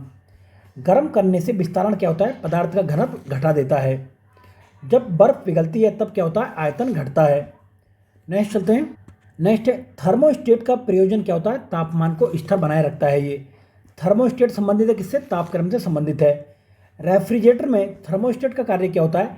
एक समान तापमान को बनाए रखना थर्मोस्टेट का कार्य होता है। रेफ्रिजरेटर में खाद्य पदार्थों ताज़ा रखने हेतु सुरक्षित तापमान कितना होता है? तो 4 डिग्री सी सुरक्षित तापमान माना जाता है। नेक्स्ट है जब सीले बिस्कुटों को थोड़ी देर के लिए फ्रीज के अंदर रख दिया जाता है तो वह कुरकुरे हो जाते हैं। क्यों कुरकुरे हो जाते हैं? क्योंकि फ्रिज के अंदर आर्द्रता कम होती है, इसलिए अतिरिक्त नमी को अवशोषित हो जाती है वो। नेक्स्ट चलते हैं। बर्फ का टुकड़ा पेय को ठंडा बना देता है। कारण क्या है? बर्फ पिघलने के लिए पेय से गुप्त ऊष्मा लेता है जिससे पेय ठंडा हो जाता है। तो कथन तो ठीक है, यह कारण भी ठीक है, व्याख्या भी सही कर रहा है। नेक्स्ट चलते हैं। बड़े शीतगृह संयंत्र प्रशीतक रेफ्रिजरेंट के रूप में अमोनिया का उपयोग करते हैं, जबकि घरेलू में क्या होता है? क्लोरोफ्लोरोकार्बन का उपयोग करते हैं। पहला स्टेटमेंट ठीक है। अमोनिया को कम दाब एवं परिवेश ताप पर द्रवित किया जा सकता है, तो दूसरा स्टेटमेंट गलत है। नेक्स्ट चलते हैं। यदि फ्रीजर पर बर्फ इकट्ठी होती है तो रेफ्रिजरेटर में शीतलन बुरी तरीके से प्रभावित हो जाता है। ये बात ठीक है। कारण क्या है इसका? बर्फ एक दुर्बल चालक होता है। तो दोनों बातें ठीक हैं। कृष्ण छिद्र एक ऐसा खगोलीय अस्तित्व है जिसे दूरबीन से नहीं देखा जा सकता है, क्योंकि कृष्ण छिद्र पर गुरुत्वीय क्षेत्र इतना प्रबल होता है कि यह प्रकाश को भी बच निकलने नहीं देता। तो कथन तो ठीक है ही, कारण भी इसका ठीक है। नेक्स्ट चलते हैं। अंतरिक्ष आधारित सौर ऊर्जा को ऐसा सुझाया जाता है जैसे राष्ट्रीय लक्ष्य बनाना चाहिए, क्योंकि इसका जो है आपूर्ति में बिना रुके 99% है और इसके अलावा ऊर्जा की बहुतायत में उपलब्धता है। तो कथन और कारण ठीक है, व्याख्या भी सही करता है। शीशे की छड़ जब भाप में रखी जाती है तो इसकी लंबाई क्या होती है? बढ़ जाती है। इसकी साथ ही चौड़ाई क्या होगी? इसकी चौड़ाई भी बढ़ जाती है। नेक्स्ट चलते हैं। ठंड के दिनों में आपने देखा होगा लोहे के गुटके और लकड़ी के गुटके को प्रातः काल में छुएं तो लोहे का गुटका ज़्यादा ठंडा लगता है। कारण क्या होता है इसका? लकड़ी की तुलना में लोहा जो होता है ना, ऊष्मा का अच्छा चालक माना जाता है। यदि हवा का तापमान बढ़ता है तो उसकी जलवाष्प ग्रहण करने की क्षमता भी बढ़ती है। तेज हवा वाली रात्रि में ओस नहीं बनती है। कारण क्या होता है? वाष्पीकरण की दर जो तेज होती है उस रात में। सही कथन नहीं है। एयर कंडीशनर और एयर कूलर दोनों आर्द्रता को नियंत्रित करते हैं, ये जो है गलत है। कमरे में लगा वातानुकूलक नियंत्रित करता है केवल आर्द्रता और तापक्रम को। नेक्स्ट चलते हैं। डेजर्ट कूलर द्वारा शीतलन आधारित होता है वाष्पन शीतलन द्वारा। कमरे को ठंडा किया जा सकता है संपीड़ित गैस को छोड़ने से। गीले कपड़े जल्दी सूख जाएंगे, कम आर्द्रता हो और अधिक तापमान हो। जब पानी में नमक मिलाया जाता है तो क्या होता है? क्वथनांक बढ़ जाता है लेकिन जमाव बिंदु उसका घट जाता है। जब पानी में साधारणतः नमक मिलाया जाता है तो पानी के क्वथनांक बिंदु और हिमांक बिंदु क्या होंगे? बढ़ेंगे, और ये मतलब हिमांक बिंदु क्या होगा? घटेगा। ऊंचाई वाले स्थानों में भोजन पकने के लिए उसमें नमक मिलाया जाता है। क्यों? क्योंकि ऊंचाई वाले स्थानों में तापमान कम होता है। तो देखिए, ये बातें तो दोनों ठीक है, बट ये व्याख्या सही नहीं कर रहा है इसकी। थर्मस बोतल में पेय पदार्थ को कुछ समय तक उसी ताप पर रखने के लिए उसकी दीवारों पर कौन सी परत लगाई जाती है? रजत परत लगाई जाती है। गर्मियों में सफ़ेद कपड़े पहनना ज़्यादा आरामदायक होता है, क्योंकि वे अपने ऊपर पड़ने वाली सारी ऊष्मा को परावर्तित कर देते हैं। अब कथन देख लेते हैं। जाड़ों में पहनने के लिए हम सफ़ेद कपड़ों को वरीयता देते हैं। कारण क्या है? सफ़ेद कपड़े ऊष्मा के अच्छे परावर्ती होते हैं। तो देखिए, पहला तो जाड़ों में हम जो है सफ़ेद कपड़े नहीं, गर्मियों में पहनते हैं सफ़ेद कपड़े। ठीक है, तो पहला स्टेटमेंट तो मैं कहने की गलत है, दूसरा जो है दूसरा सही है। हल्के रंगीन कपड़ों को गर्मी में वरीयता दी जाती है। बात ठीक है। हल्के रंगीन ऊष्मा को कम अवशोषित करते हैं, ये कारण भी ठीक है। पसीने का मुख्य उपयोग क्या होता है? शरीर का ताप को नियंत्रित रखने में पसीना जो मुख्य भूमिका निभाता है। गर्म मौसम में पंखा चलाने से आराम महसूस होता है, क्योंकि उससे होता क्या है कि जो हमारा पसीना है बॉडी का, वो तेज़ी से वाष्पीकृत हो जाता है, यानी कि उड़ जाता है। मिट्टी के घड़े में जल ठंडा रहता है। कारण क्या? वाष्पीकरण के कारण ठंडा रहता है। एक विशेष दिन में समय चूरू में 48 डिग्री सेल्सियस व शिमला में 24 डिग्री तापमान है, तो सभी रूपों में समान धातु के 2 प्याले पानी चूरू में 95 डिग्री सेल्सियस व शिमला में 71 डिग्री सेल्सियस पर रखा गया। दोनों में से वह प्याला जो कमरे के तापमान पर पहले पहुंचेगा, तो दोनों प्याले कमरे के तापमान पर एक समय पहुंचेंगे। नेक्स्ट है, ग्रीष्मकाल में आर्द्र ऊष्मा का अनुभव होता है जब मौसम क्या होता है, जब मौसम उमस वाला होता है। नेक्स्ट है, शुष्कता दशा संदर्भित करती है किसको, निम्न आर्द्रता को। कथन है एक ये है, ऊंचाई बढ़ने के साथ साथ जल का क्वथनांक बिंदु घटता जाता है। तो पहला स्टेटमेंट ठीक है, ऊंचाई के साथ वायुमंडलीय दाब जो है बढ़ता नहीं है, घटता है। ये वायुमंडलीय दाब जो है ऊंचाई बढ़ने पर घटता है, तो ये दूसरा स्टेटमेंट गलत है। वायुमंडल हमारे ऊपर बहुत अधिक दाब डालता है परंतु हम इसका अनुभव नहीं करते, क्योंकि हमारा जो रक्त है वायुमंडल के दाब से कुछ अधिक दबाव डालता है। नेक्स्ट, तापमान में वृद्धि के साथ ग्लिसरीन की श्यानता बढ़ जाती है। तो ये जो गलत है, घट जाती है। तापमान में वृद्धि अणुओं की क्षैतिज ऊर्जा को बढ़ा देता है, तो दूसरा स्टेटमेंट सही है। प्रेशर कुकर में आपने देखा होगा खाना जल्दी पक जाता है, कारण क्या होता है, अधिक दाब पर पानी अधिक तापक्रम पर उबलने लगता है। प्रेशर कुकर में खाना कम समय में पकता है, कारण क्या, अधिक दाब के कारण उबलते पानी का ताप जो है बढ़ जाता है। प्रेशर कुकर में खाना शीघ्रतापूर्वक बन जाता है, कारण क्या, बढ़ा हुआ दाब क्वथनांक को बढ़ा देता है। कथन है प्रेशर कुकर में एबोनाइट का हत्था यानी कि हैंडल लगा होता है, कारण क्या है कि एबोनाइट मजबूत होता है। तो भाई मजबूत तो होता ही है, लेकिन दूसरा कारण भी होता है कि मतलब उसमें का कुचालक होता है। तो दूसरा जो है मतलब ये बात तो सही है, लेकिन ये होता है मतलब ये एक्सप्लेन सही नहीं कर रहा है इसको। प्रेशर कुकर के अंदर का उच्चतम ताप निर्भर करेगा किस पर, ऊपर के छेद में क्षेत्रफल, उस पर रखे गए वजन पर निर्भर करेगा। जब पानी को 0 डिग्री सेंटीग्रेड से 10 डिग्री सेंटीग्रेड तक सेल्सियस तक गर्म किया जाता है तो उसका आयतन क्या होगा, पहले घटेगा उसके बाद में बढ़ेगा। यदि तापमान 9 डिग्री सेल्सियस से गिरकर 3 डिग्री सेल्सियस कर दिया जाता है तो पहले क्या होगा, जल का आयतन पहले घटेगा फिर उसके बाद में बढ़ेगा। निम्न कथनों पर विचार करना है। 100 डिग्री सेल्सियस पर ताप का 100 डिग्री सेल्सियस पर उबलने वाले जल की ऊष्मा एक समान होती है, एक समान नहीं होती है। दूसरा देख लेते हैं, बर्फ की संघनन गुप्त ऊष्मा तथा जल की ऊष्मा बराबर होती है, ये भी गलत है। तीसरा, वातानुकूलक में कक्ष वायु में वाष्पित कुंडली में ऊष्मा का निष्कर्षण होता है तथा द्रविड़ित कुंडली पर ऊष्मा का निरसन होता है, तो तीसरा स्टेटमेंट ठीक है इसमें बस। नेक्स्ट चलते हैं, जब किसी बोतल में पानी भरा जाता है तो उसमें जमने दिया जाता है तो बोतल टूट जाती है, कारण क्या होता है, जमने पर पानी फैलता है। पानी से भरी डाट लगी बोतल जमने पर टूट जाएगी क्योंकि जमने पर जल का आयतन बढ़ जाता है। जलयुक्त गिलास तैरता हुआ बर्फ का टुकड़ा एक जब पिघलता है तो क्या होगा, पानी का स्तर वही रहेगा। साफ मेघ रहित रातों की तुलना में मेघाच्छन्न रातें अपेक्षाकृत गर्म होती हैं क्योंकि बादल पृथ्वी से छोड़ी गई ऊष्मा को परिवर्तित कर देते हैं। नेक्स्ट है, बादल आच्छादित रातें स्वच्छ आकाश की वाली रातों से अधिक गर्म होती हैं क्योंकि बादल पृथ्वी तथा हवा से ऊष्मा का विकिरण रोकते हैं। शीत कोष्ठ में भंडारित फल अधिक समय तक चलते हैं, कारण क्या है, श्वसन की दर जो घट जाती है। हाइड्रोजन से भरा हुआ पॉलीथीन का गुब्बारा पृथ्वी के स्थल से छोड़ा जाए तो वायुमंडल में ऊंचाई पर जाने पर क्या होगा, गुब्बारे के आमाप में वृद्धि होगी। ऊनी वस्त्र हमें गर्म रखते हैं, कारण क्या है, ऊनी रेशे एक विशेष प्रकार के प्रोटीन के बने होते हैं जो ऊष्मा के कुचालक हैं, तो ये दूसरा गलत है, पहला स्टेटमेंट ठीक है। सही कथन कौन सा नहीं है, आर्द्रता के बढ़ने पर वायु की धोबनी का वेग कम हो जाता है, ये गलत है। कमरे में रखे रेफ्रिजरेटर का दरवाजा खोलकर हम क्या कर सकते हैं, कमरे को थोड़ा गर्म कर सकते हैं। यदि किसी गैस का आयतन 27 डिग्री सेल्सियस पर संपीड़ित मूल का आधा रह जाए तो उसे पुनः मूल आयतन प्राप्त कर पाने के लिए गर्म किया जाएगा, कितना, 327 डिग्री सेल्सियस तक। नेक्स्ट चलते हैं, दीर्घ रेडियो तरंगें परिवर्तित होती हैं कहाँ पे, आयमंडल से। ये तरंगति देख लेते हैं। बेतार के तार का संपर्क पृथ्वी के धरातल को परिवर्तित किया जाता है, कहाँ से, आयनोस्फीयर से। नेक्स्ट है, रेडियो तरंगों के विक्षेपण के लिए वायुमंडल के स्तरों में से जो स्तर उत्तरदायी वह है कौन सा, आयनमंडल है। तरंगें जो शून्य में संचरण नहीं कर सकती हैं ध्वनि तरंगें होती हैं। कॉस्मिक किरणें ये आवेशित कण हैं। कॉस्मिक किरणों के संबंध में कौन सा कथन सही नहीं है, ये वे विद्युत चुम्बकीय तरंगें होती हैं।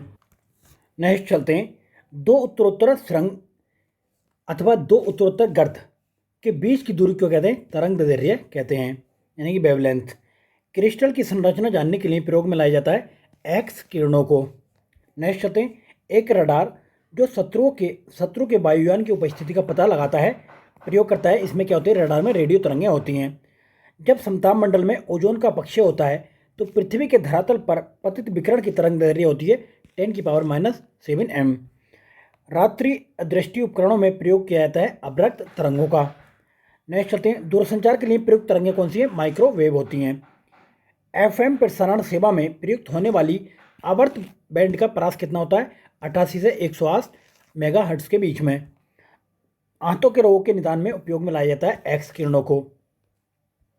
सीटी स्कैन करने के लिए प्रयोग में लाई जाती हैं एक्स किरणें। अब ध्वनि के बारे में देख लेते हैं।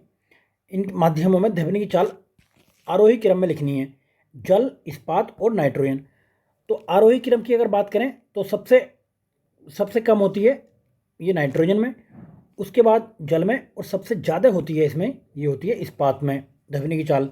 ध्वनि का वेग अधिकतम होता है कहाँ पे? धातु में अधिकतम होता है। V A, V W, V S, यानी क्रम से ये वी क्या है? वायु है, ये वी डब्ल्यू जल है, और वी एस क्या है? इस्पात है। तो ध्वनि की गति सबसे ज़्यादा कहाँ होगी?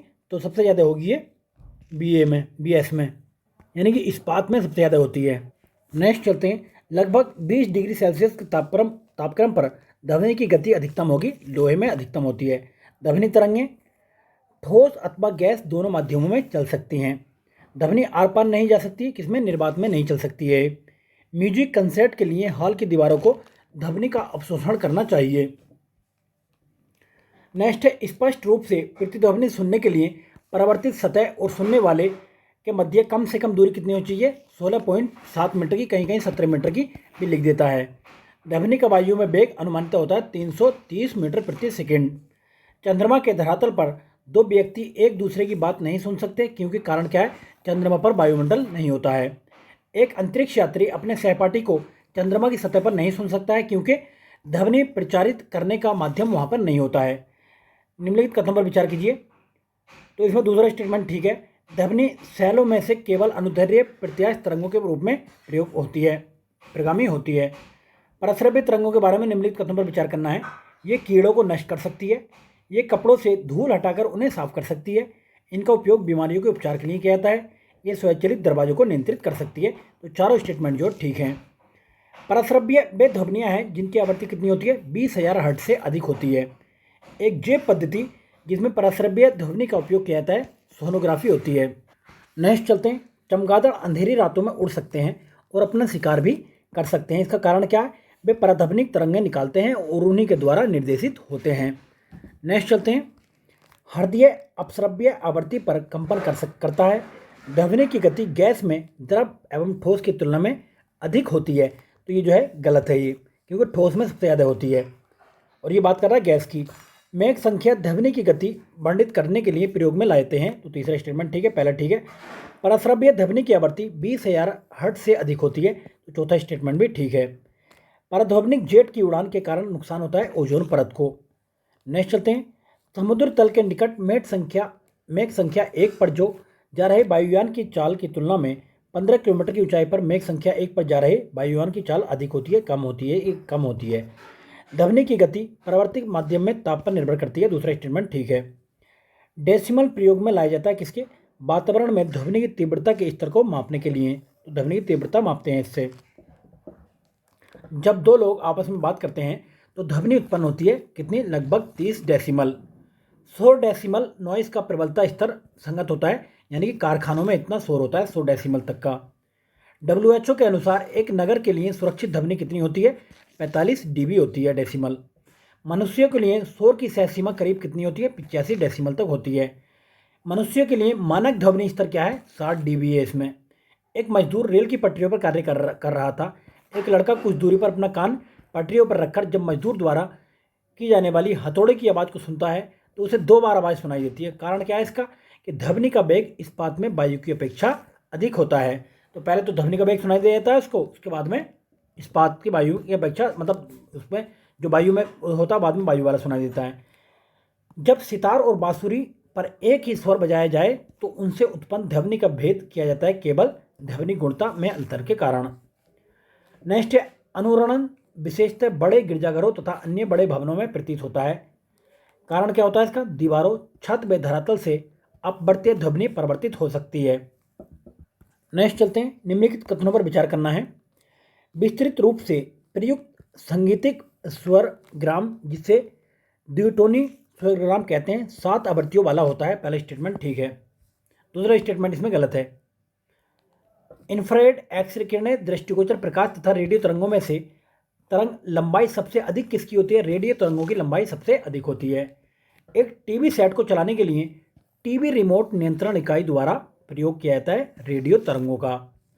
टेलीविज़न के दुरुस्त नियंत्रण के लिए जिस विद्युत चुम्बकीय विकिरण का उपयोग किया जाता है तो कौन सी है? अवरक्त ये विकिरण है। वह विद्युत चुम्बकीय विकिरण जो टेलीविज़न के दुरुस्त नियंत्रण के लिए प्रयोग में लाई जाती है अवरक्त हैं। रिमोट के लिए आपने देखा था वो कौन सा है? ये रेडियो तरंगें हैं। जब टीवी का स्विच ऑन किया जाता है तो होता क्या है कि श्रव्य और दृश्य दोनों एक साथ सुनाई देते हैं। दूरदर्शन प्रसारण में चित्र संदेशों का संचरण होता है आयाम मॉडुलन द्वारा। नेक्स्ट, टेलीविज़न प्रसारणों में श्रव्य संकेतों को प्रेषित करने के लिए प्रयुक्त तकनीक कौन सी है? आवर्ती आरोपण है। एक रेडियो स्टेशन से 30 मीटर बैंड पर प्रसारण प्राप्त होता है। इस स्टेशन द्वारा प्रेषित वाहक तरंगों की आवृत्ति कितनी है? 10 MHz है, यानी 10 ये हर्ट्स है। रेडियो तरंगें चुंबकीय क्षेत्र में ये बंकित हो जाती हैं। ये पहला स्टेटमेंट जो गलत है। रेडियो तरंगों की आवृत्ति विद्युत चुम्बकीय होती है, दूसरा स्टेटमेंट सही है। अब विद्युत धारा देख लेते हैं।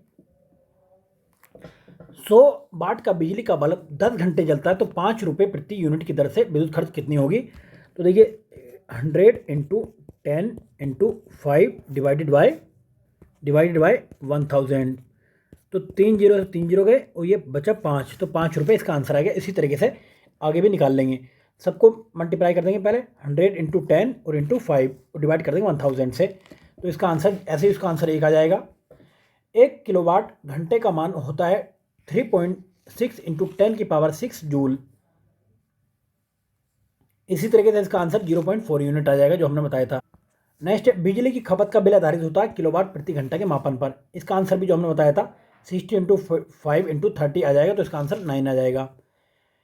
एक मकान में 2 बल्ब लगे हैं, उनमें से एक दूसरे से अधिक प्रकाश देता है तो सही कथन कौन सा होगा? कम प्रकाश वाले बल्ब में रेजिस्टेंस अधिक होते हैं। एक मकान में 2 बल्ब में से एक अधिक से अधिक दूसरी रोशनी देता है तो इनमें से उच्चतर कौन सा होगा? मंद रोशनी वाले बल्ब में। डायनेमो जिसे बिजली उत्पादन हेतु कथित रूप से प्रयोग में लाते हैं, वास्तव में क्या होता है? ऊर्जा का परावर्तक होता है।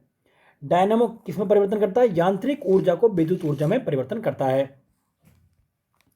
टरबाइन व डायनेमो से बिजली प्राप्त करने में विद्युत ऊर्जा में परिवर्तन करते हैं, किससे? मैकेनिकल ऊर्जा को।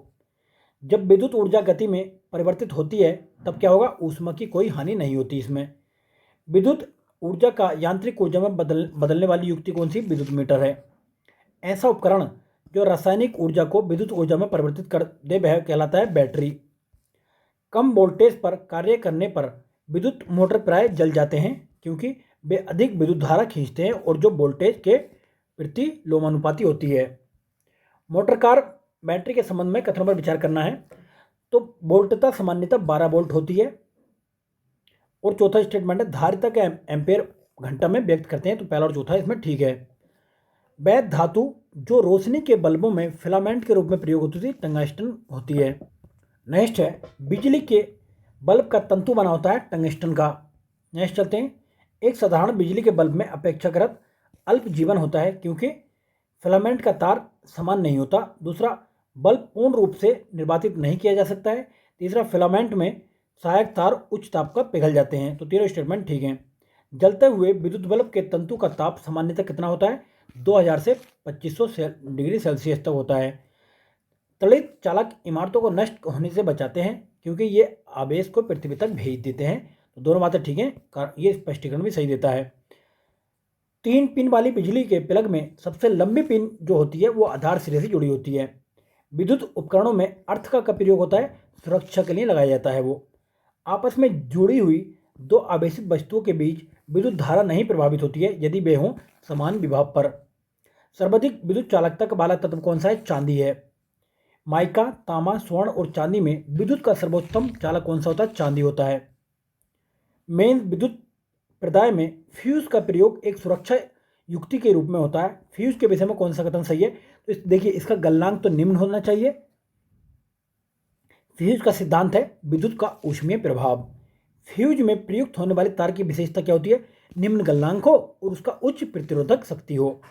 घर की सुरक्षित विद्युत सप्लाई के लिए उपयोग में लाने वाले फ्यूज तार जिस धातु की बनी होती है तो उसका गलनांक कम होता है और प्रतिरोध अधिक होता है उसका। हैलोजन लैंप का तंतु होता है टंगस्टन एवं सोडियम के मिश्र धातु का। नेक्स्ट है कथन एक धातु तार का तापक्रम बढ़ जाता है जब उसके बीच से विद्युत धारा प्रवाहित होती है। तो पहला स्टेटमेंट ठीक है। दूसरा है धातु अणुओं के पारस्परिक संगठन से ऊष्मा ऊर्जा का मोचन होता है, दूसरा स्टेटमेंट गलत है। घरेलू विद्युत तार स्थापन मूलतः समानांतर संबंध है, इसके संबंधन है। घरेलू विद्युत सप्लाई के दौरान काले रंग का आवरण युक्त तार क्या होता है? उदासीन तार होता है वो।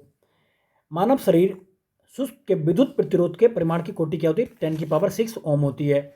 सामान्य ट्यूबलाइट में क्या होता है? ऑर्गन के साथ में यहाँ पे मरकुरी वेपर भी मिलाई जाती है। CFL का पूरा नाम होता है कॉम्पैक्ट फ्लोरेसेंट लैंप। नेक्स्ट है लाइट एमिटिंग डायोड यानी कि LED लैंप और कॉम्पैक्ट फ्लोरेसिंग लैंप यानी CFL की तुलना में अधिक लंबी सेवा अवधि प्रदान करती है, क्योंकि LED में लैंप कॉम्पैक्ट यानी कि CFL की तुलना में अधिक ऊर्जा दक्ष होती है। तो दोनों बातें ठीक है। फ्लोरेसेंट ट्यूब यानी कि प्रतिदीप्ति बल्ब में भरी जाती है मरकरी और नियोन गैस। नेक्स्ट चलते हैं। एक बिजली के बल्ब की अपेक्षा एक फ्लोरेसेंट ट्यूब का अधिमान दिया जाता है, क्योंकि फ्लोरेसेंट ट्यूब में बिजली के बल्ब की अपेक्षा विद्युत ऊर्जा का प्रकाश ऊर्जा में परिवर्तन अधिक मात्रा में करती है। सुहेत प्रकाश को नीली नली में पैदा करते हैं तंतु को गर्म करके। विद्युत बल्ब के अंदर होती है नाइट्रोजन और ऑर्गन गैस। प्रदीप्ति नलिकाओं के साथ चोक असंजित होता है। चोक कुंडली लाइन वोल्टता बढ़ाती है। नेक्स्ट चलते हैं। प्रकाश उत्पन्न करने के लिए CFL पाराबाष्प और संदीपक का प्रयोग करता है, जबकि LED लैंप जो अर्धचालक पदार्थों का प्रयोग करती है। पहला स्टेटमेंट ठीक है। दूसरा है CFL की औसत जीवन अवधि LED की से बहुत अधिक है, तो LED की ज़्यादा होती है, ये गलत है स्टेटमेंट। LED लैंप की तुलना में CFL कम ऊर्जा सक्षम है, तो तीसरा स्टेटमेंट भी ठीक है। नेक्स्ट चलते हैं। एक तार में बहती हुई विद्युत धारा एवं विभवांतर प्रत्येक को 2 गुना बढ़ा दिया जाए तो विद्युत शक्ति कितनी होगी? 4 गुना बढ़ जाएगी। दो तारों की लंबाइयाँ, व्यास और प्रतिरोधकताएं सभी 1:2 के अनुपात में हैं। अगर पतले तार का प्रतिरोध 10 ओम है तो मोटे तार का प्रतिरोध क्या होगा? 10 ओम ही होगा। समान प्रकार की छोटी बूंदें B बोल्ट तक आवेशित की गई हैं। यदि n बूंदें मिलाकर एक बड़ी बूंद बनाती हैं तो इस बूंद का विभव क्या होगा? तो n⁻2/3 होगा। परिणामित्र का प्रयोग बोल्ट तक के उच्चयन अथवा अपचयन के लिए किया जाता है। पहला स्टेटमेंट ठीक है। दूसरा, परिणामित्र ऐसी युक्ति है जिसका प्रयोग निर्दिष्ट धारा परिपथ में किया जाता है, ये तो दूसरा स्टेटमेंट गलत है। ट्रांसफार्मर प्रयुक्त होते हैं किसके लिए? AC वोल्टेज का उपचयन और अपचयन करने के लिए प्रयोग होते हैं। ये ट्रांसफार्मर का उपयोग क्यों होता है? प्रतिवर्ती धारा विभव को उच्चयी अथवा अपचयी करने के लिए। कुछ युक्तियां एवं संबंधित ऊर्जा रूपांतरण नीचे दिए गए हैं। तो इलेक्ट्रिक जनरेटर क्या होता है? यांत्रिक से विद्युत में परिवर्तन करता है। दूसरा, इलेक्ट्रिक मोटर क्या करता है? विद्युत से यांत्रिक में परिवर्तन करता है। नेक्स्ट चलते हैं। प्रतिवर्ती धारा उपयुक्त नहीं है कौन सी? स्टोरेज बैटरी को चार्ज करने हेतु, यानी कि AC करंट डायरेक्ट उपयुक्त नहीं होती है स्टोरेज बैटरी को चार्ज करने के लिए, तो DC से चार्ज होती है। प्रतिवर्ती धारा को द्विश धारा में परिवर्तन करने के लिए युक्ति को क्या कहते हैं? रेक्टिफायर कहते हैं।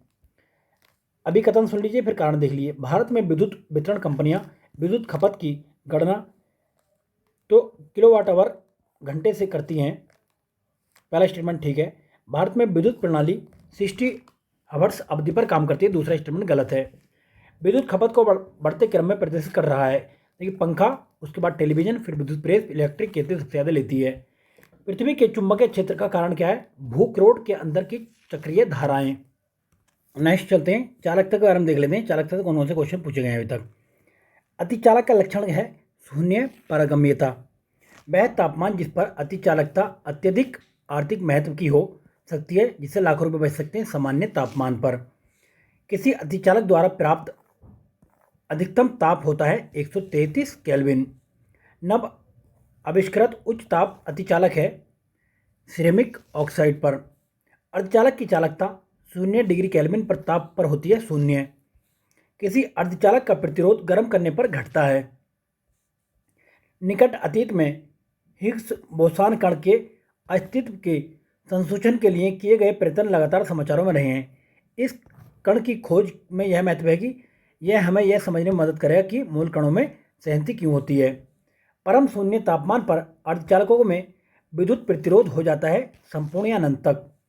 तांबा, जर्मेनियम, ग्रेफाइट तथा चांदी में से अर्धचालक की तरह ट्रांजिस्टर में प्रयोग होती है जर्मेनियम। ट्रांजिस्टर बनाने के लिए सर्वाधिक प्रयुक्त धातु कौन सी है? सिलिकॉन है।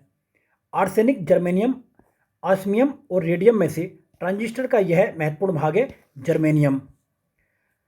कथन देख लेते हैं। तड़ित चालकों को बनाने के लिए लोहे की छड़ों की अपेक्षा तांबे की छड़ों को वरीयता दी जाती है। कारण क्या है? लोहे की तुलना में तांबा विद्युत का अधिक सुचालक है और वायुमंडलीय परिस्थितियों में सरलता से ऑक्सीकृत नहीं होता है। तो कथन और कारण दोनों सही है और व्याख्या भी सही करता है। अर्धचालक आप पता होने चाहिए कौन से? तो यह सिलिकॉन और जर्मेनियम। भारत सरकार ने झामा के निर्यात पर पूर्ण प्रतिबंध लगा दिया गया है क्योंकि उसमें से ऐसी धातु तत्व निकल सकते हैं जिसका उपयोग ट्रांजिस्टरों में होता है। वह तत्व कौन सा? जर्मेनियम है। अब नाभिक भौतिकी से रिलेटेड देख लेते हैं। मेसान की खोज किसने की थी? हिडिको युकावा ने की थी। पॉजिट्रॉन की खोज किसने की थी? CD एंडरसन द्वारा की गई थी। सूर्य तथा तारों में ऊर्जा उत्पादन का सिद्धांत किसने दिया था? HA बेथे ने दिया था। पारा यूरेनियम तत्वों का संश्लेषण GT सीबोर्ग द्वारा दिया गया था। सही नहीं है। किसी परमाणु के नाभिक का टूटना संलयन कहलाता है, जुड़ना संलयन कहलाता है, टूटना नहीं। टूटना विखंडन कहलाता है।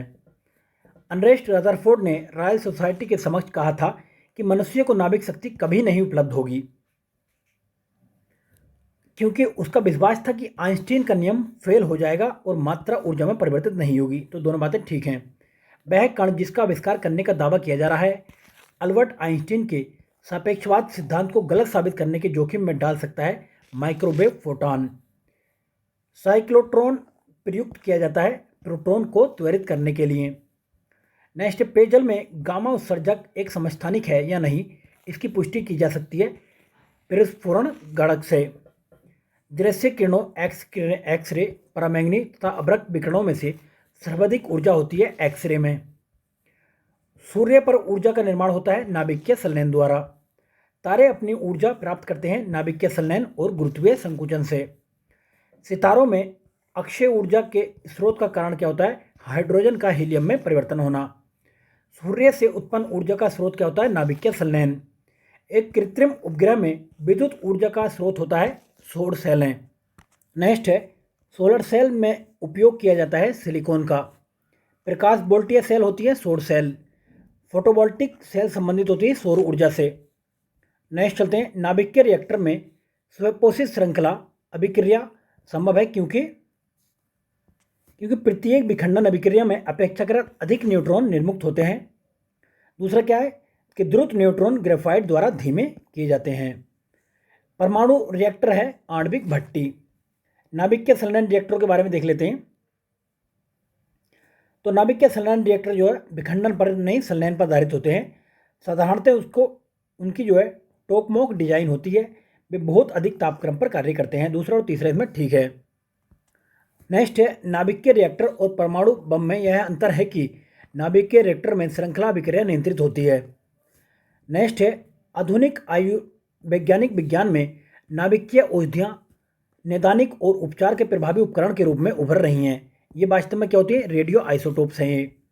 भारत में प्रचुर मात्रा में उपलब्ध महत्वपूर्ण नाभिकीय ईंधन कौन सा? थोरियम है।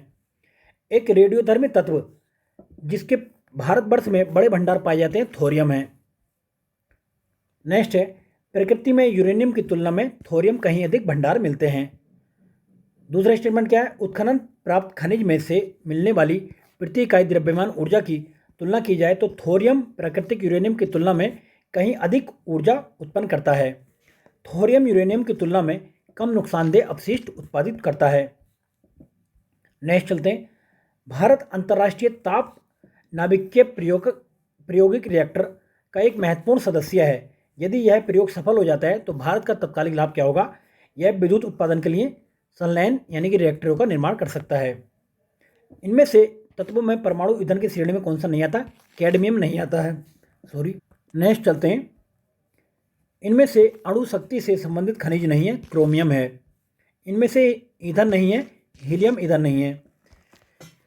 यूरेनियम, थोरियम, कैल्शियम और प्लूटोनियम में से नाभिकीय ईंधन के रूप में प्रयोग में नहीं लाया जाता है कौन? कैल्शियम का। इनमें से परमाणु ईंधन के रूप में नहीं प्रयोग में लाया जाता, लेड का। इनमें से न्यूक्लियर बम बनाने के लिए प्रयोग में लिया जाता है, यूरेनियम का प्रयोग करते हैं। परमाणु बम का सिद्धांत आधारित है नाभिकीय विखंडन पर। नेक्स्ट चलते हैं, परमाणु बम का कार्यकारी सिद्धांत यूरेनियम का नाभिकीय विखंडन है और हाइड्रोजन बम का कार्यकारी सिद्धांत क्या है? ड्यूटेरियम का नाभिकीय संलयन। हाइड्रोजन बम आधारित है किस पर? ये अनियंत्रित संलयन अभिक्रिया पर आधारित है। ये हाइड्रोजन बम विकसित किया था किसने? एडवर्ड टेलर द्वारा विकसित किया गया था। समृद्ध यूरेनियम होता है प्राकृतिक यूरेनियम जिसमें रेडियोधर्मी U-235 आइसोटोप्स का एक घटक कृत्रिम रूप से बढ़ाया जाता है। यूरेनियम के रेडियोधर्मी विघटन का अंतिम उत्पाद क्या है? सीसा है। एक रेडियो एक्टिव पदार्थ की अर्ध आयु 4 महीने है। इस पदार्थ के 3/4 क्षय होने का समय लगेगा 8 महीने। किसी विघटनाभिक तत्व की अर्ध आयु 5 वर्ष की होती है तो 20 वर्ष बाद विघटन नाभिक पदार्थ का जो अंश बचा रह जाता है 1/16 भाग। एक रेडियोधर्मी पदार्थ की अर्ध आयु 10 दिन है। इसका अभिप्राय यह है कि पदार्थ के 3/4 भाग का विघटन 20 दिनों में हो जाएगा। स्टेटाइन, फ्रेशियम, ट्रिटिनियम तथा जर्कोनियम के लिए एक रेडियो एक्टिव नहीं है। कौन सा? जर्कोनियम नहीं है। इनमें से यूरेनियम के समस्थानिक जो परमाणु ऊर्जा संयंत्र में बिजली उत्पादन में इस्तेमाल किया जाता है यूरेनियम 235 है। यूरेनियम लोहा, तांबा और एल्युमिनियम में से विद्युत उत्पन्न करने के लिए प्रयोग में लाया जाता है यूरेनियम का। रेडियोधर्मी पदार्थ उत्सर्जित करता है अल्फा कण, बीटा कण और गामा किरणों को। अगर चालू नाभिक के रिएक्टर में कंट्रोल छड़ों का उपयोग नहीं किया जाता है तो क्या होगा? चयन प्रक्रिया सीमा से बाहर चली जाएगी। भारत का प्रथम परमाणु संयंत्र कौन सा है? तारापुर, मुंबई। बार्क के निर्देशक कौन है? ये चेंज हो गए, अभी करंट वाले देखने हैं। ध्रुव, पूर्णिमा और साइरस क्या है? भारतीय सौर रिएक्टर हैं। भारत के न्यूक्लियर रिएक्टर्स में प्रयुक्त होता है यूरेनियम 238। कल्पक्कम प्रसिद्ध है परमाणु ये शक्ति केंद्र के लिए, तमिलनाडु में है ये। इंदिरा गांधी आणविक अनुसंधान केंद्र कहाँ पे? तमिलनाडु में है। नेक्स्ट चलते हैं, Indira Gandhi centre for atomic research, ये कल्पक्कम में है। नेक्स्ट है एक्सप्लोरेशन एंड रिसर्च हरिश्चंद्र, ये कहाँ पे है? एक्सप्लोरेशन रिसर्च ये हैदराबाद में। हरिश्चंद्र रिसर्च इंस्टीट्यूट इलाहाबाद में है। Saha institute of nuclear physics ये कोलकाता में है। इसमें परमाणु ऊर्जा विभाग के अंतर्गत कौन से आते हैं? परमाणु खनिज अनुसंधान और अन्वेषण, गुरुजल बोर्ड, भारतीय रेयर अर्थ लिमिटेड और भारतीय यूरेनियम कॉर्पोरेशन, चारों आते हैं। भारत में भारी जल बनाया जाता है ट्राम्बे में। एक तरफ परमाणु शक्ति केंद्र है, दूसरी तरफ राज्य हैं। कल्पक्कम तमिलनाडु में है, नरोरा उत्तर प्रदेश में है, काकरापार गुजरात में है, ये चर्चा में रहता हाल फिलहाल में। ट्रोम्बे महाराष्ट्र में है। रावत भाटा कोटा राजस्थान में है, नरोरा उत्तर प्रदेश। मद्रास परमाणु ऊर्जा संयंत्र ये कहाँ पर? कल्पक्कम, केगा कर्नाटक में है। उपयुक्त में से परमाणु ऊर्जा संयंत्र कौन से हैं? नरोरा और कल्पक्कम है। भारत का वह परमाणु संयंत्र जो चौथा जो है भूकंपीय पट्टी में आता है नरोरा वाला है। वह परमाणु ऊर्जा संयंत्र जो हाल ही में सक्रिय हुआ है कौन सा है? केगा है, कर्नाटक में। तमिलनाडु के कोडनकुलम में रूस के परमाणु भट्टियों की इकाइयों लगाने वाली कितने राज्यों में? 6 इकाइयाँ लगाई जाएंगी। नेक्स्ट है कल्पक्कम के फास्ट ब्रेडर रिएक्टर में प्रयुक्त ईंधन कौन सा? प्लूटोनियम है। इनमें से इसमें केवल प्राकृतिक यूरेनियम यूरोप में लिया जाता तो केवल ये पहला स्टेटमेंट गलत हो गया। इसमें प्लूटोनियम कार्बाइड एवं प्राकृतिक यूरेनियम कार्बाइड का मिश्रण ईंधन के रूप में प्रयोग किया जाता है। दूसरा स्टेटमेंट ठीक है। तीसरा, इसमें 200 मेगावाट से अधिक परमाणु विद्युत उत्पन्न की जाएगी। और कल्पक्कम फास्ट ब्रेडर रिएक्टर के विषय में उपयुक्त में से सत्य कथन ये दोनों सत्य हैं। नेक्स्ट है कल्पक्कम के फास्ट ब्रेडर रिएक्टर जो शीतलक प्रयोग में लाया जाएगा क्या? द्रवित सोडियम।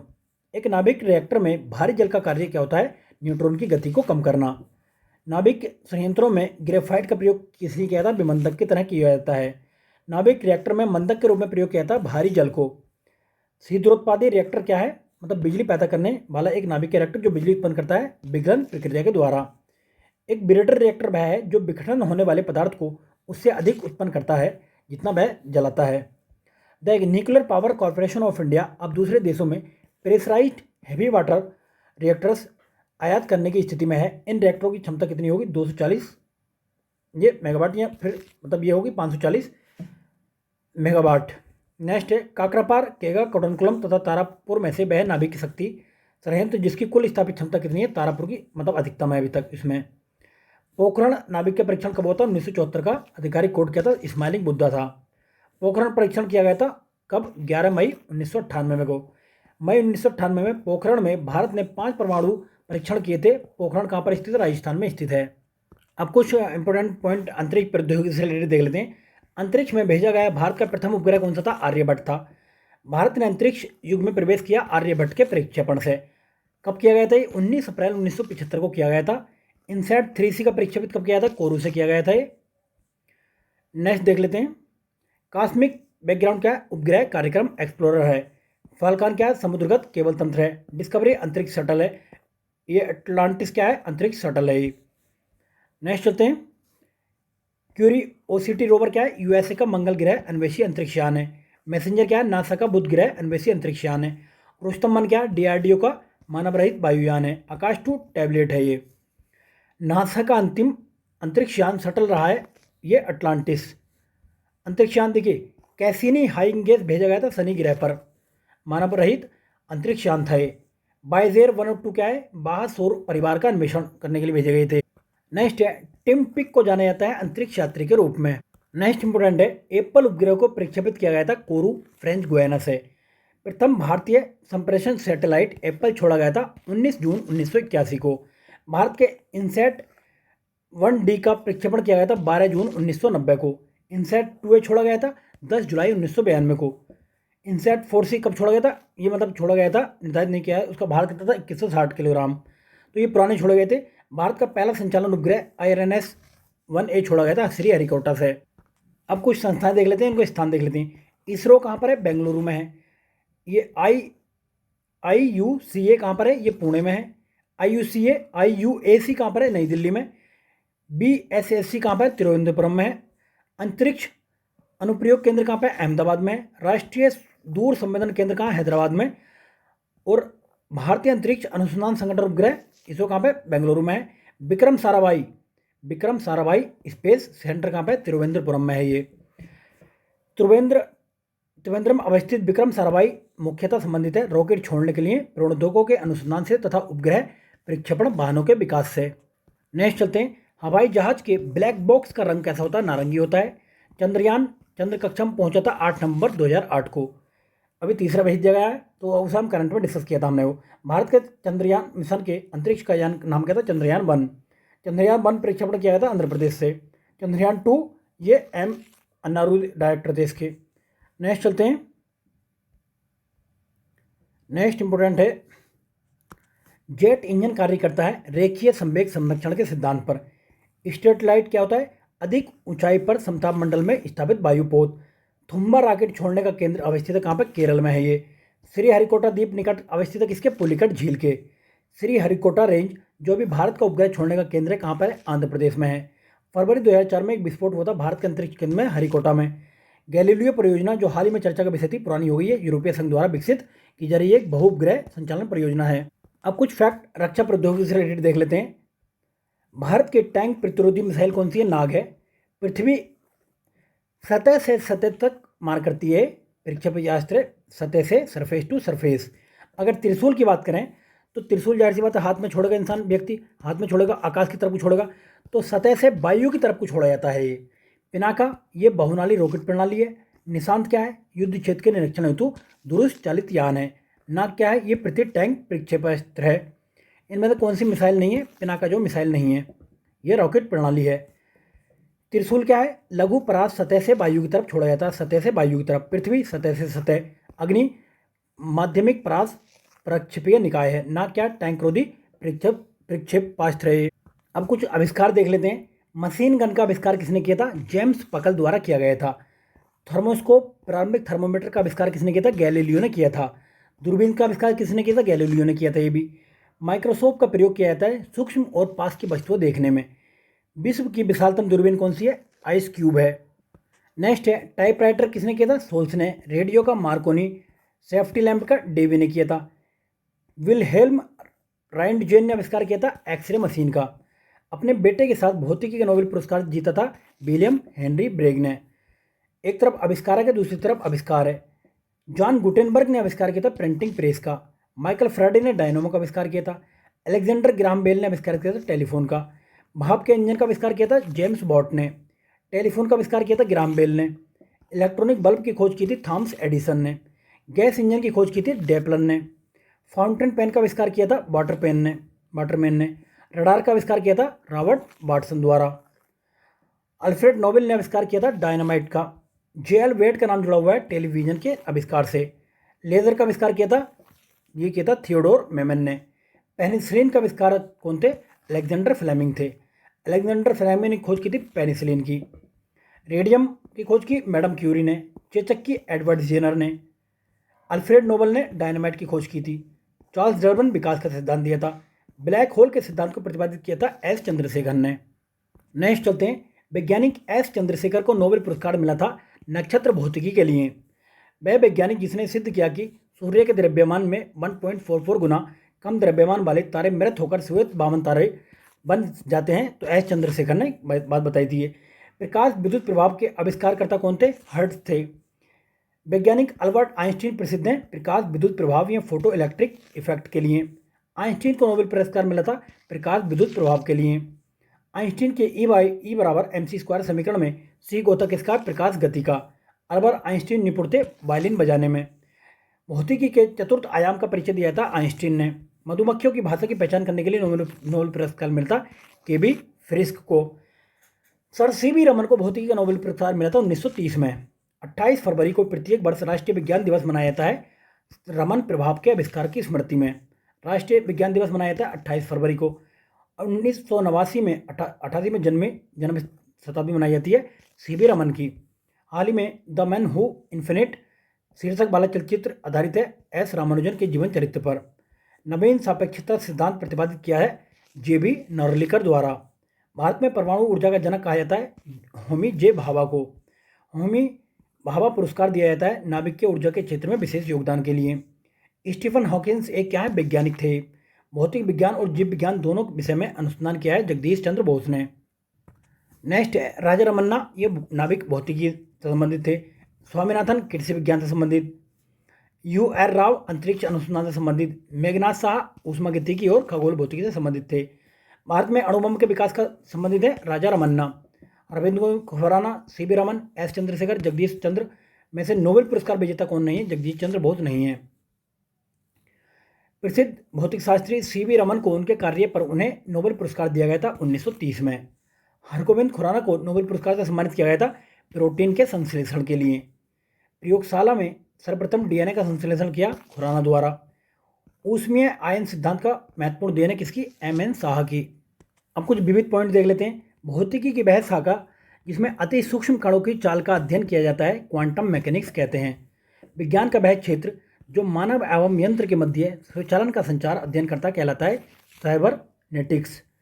बहुचर्चित गॉड पार्टिकल्स है क्या? हिप्स बोसान। सुमिलित है प्रकाश फाइबर, प्रकाश तरंगों से संबंधित है। एंड्रॉयड मोबाइल ऑपरेटिंग सिस्टम है। बृहद हेड्रॉन कोलाइडर क्या है? गॉड पार्टिकल है। लाल ग्रह क्या है? मंगल है। नवीनतम एंड्रॉयड चलवासी संचलन ये क्या है? मार्सिलियो नाम दिया है इसका। समय मापक विज्ञान है होरोलॉजी। घर्षण और स्नेहक का अध्ययन करते हैं ट्राइबायोलॉजी में। विज्ञान का वह क्षेत्र जिसमें व्हाइट ड्वार्फ के बारे में सीखेंगे खगोल शास्त्र होता है। नेक्स्ट है राष्ट्रीय भौतिकी प्रयोगशाला स्थित है कहाँ पर? नई दिल्ली में। राष्ट्रीय रासायनिक प्रयोगशाला कहाँ पे? पुणे में है। Tata institute of fundamental research कहाँ पे? मुंबई में। और लेजर का पूर्ण रूप क्या नाम होता है? Light amplification by stimulated emission of radiation. Laser एक युक्ति है जिसके द्वारा उत्पन्न किया जाता है उद्दीप्त विकिरण को। विश्व की सबसे ऊंचाई पर स्थित दूरबीन वेधशाला कहाँ पर है? भारत में है। चंद्रा एक्सरे दूरबीन का नाम रखा है सुब्रमण्यम चंद्रशेखर के सम्मान में। अंतरिक्ष में जाने वाला प्रथम अंतरिक्ष यात्री कौन था? यूरी गॉगरिन था। विश्व की सबसे पहली महिला अंतरिक्ष यात्री कौन थी? वैलेंटिना तेरेस्कोवा थी। चंद्रमा एक उपग्रह है। न्यूक्लियर रिएक्टर टाइम बम का लेखक कौन है? तकाशी हिरोज है। रिवॉल्वर का आविष्कार किसने किया? सैमुअल कोल्ट ने। डायनामाइट अल्फ्रेड नोबेल ने। शीतलता न्यूटन का नियम। दाब का नियम पास्कल। वह युग्म जो साधारण टॉर्च सेल से टर्मिनलों को बनाता है जिंक कार्बन है। GIF का आशय क्या है? Graphical interchange format. GPS का क्या है? ग्लोबल पोजीशनिंग सिस्टम के लिए। ATM automatic teller machine. स्वयंबीयर क्या है? सारे विकिरण जो उसके आसपास से प्रभावित होते हैं अवशोषण करता है। नेक्स्ट चलते हैं। भारत द्वारा अंटार्कटिका में निर्मित शोध स्टेशन कौन सा है? भारतीय है। आइसोबार से क्या देखते हैं? वायुदाब देखते हैं। आइसोहाइट से ऊंचाई देखते हैं। आइसोहेलाइन से लवणता। आइसोबास से गहराई मापते हैं। जब किसी जल निकाय में घनत्व प्रवणता को दर्शाता है तो पिक्नोक्लाइन से देखते हैं। नेक्स्ट चलते हैं। मैं आकाशगंगा का नागरिक हूँ उस कथन का श्रेय किसको दिया था? कल्पना चावला को। प्रथम भारी पानी संयंत्र स्थापित किया गया था नागल में। लोह हाइड्रोजन ऑक्सीजन तो नाइट्रोजन में से एक प्रकृति में अणुचुंबकीय कौन सा? ऑक्सीजन। इनमें से कमरे का तापमान पर द्रव्य है कौन? फ्रीशियम। धातु चुंबक द्वारा आकर्षित नहीं होती है, एल्युमिनियम। इनमें से विद्युत अचुंबकीय है, तांबा। चुंबकीय सुई संकेत करती है उत्तर की तरफ। टैप रिकॉर्डर की टैप लेपित होती है कौन सी? फेरोमैग्नेट चूर्ण से। घड़ी में स्फटिक क्रिस्टल का कार्य आधारित है दाब विद्युत प्रभाव पर। किसी इलेक्ट्रॉनिक घड़ी में लोलक घड़ी के लोलक की समतुल्य पुर्जा होता है क्रिस्टलीय दोलित। नेक्स्ट चलते हैं। नेक्स्ट है समुद्री विज्ञान और राष्ट्रीय संस्थान कहाँ पे? गोवा में है। समुद्री सूचना सेवाओं का भारतीय राष्ट्रीय केंद्र हैदराबाद में है।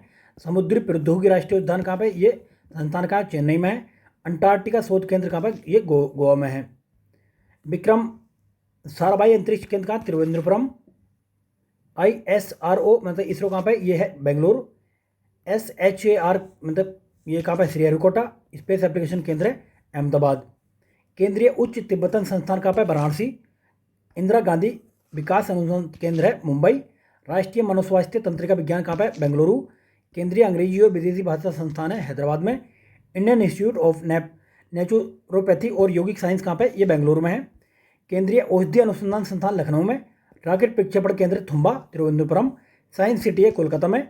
हाईटेक सिटी है हैदराबाद में। विश्व की विशुद्ध घड़ी जो 300 मिलियन वर्षों के में केवल 1 सेकंड पीछे हो जाती है, प्रयोग होती है स्ट्रांसियम परमाणु का। एक कार्बन माइक्रोफोन सबसे श्रेष्ठ उपयुक्त होता है टेलीफोन में। नेक्स्ट है चुंबकीय ग्रहों की गति के नियम प्रतिपादित किए जाते हैं केपलर द्वारा। चुंबकीय अनुवाद विकिरण MRI आधारित है। चुंबकीय नाभिकीय चुंबकीय अनुवाद पर सरेक्षा होता है सौररेखा। तो ये हमारा फिजिक्स कंप्लीट हो गया। तो इससे पहले हमने सारी क्लासेज मतलब जो फिजिक्स साइंस की 2 क्लासेज कंप्लीट कर चुके हैं। चलिए फ्रेंड, बहुत बहुत धन्यवाद वीडियो देखने के लिए। अभी भी जिन दोस्तों ने चैनल को सब्सक्राइब नहीं किया, चैनल को सब्सक्राइब करें और दोस्तों में लिंक भी शेयर करें। ठीक है, ओके बाय।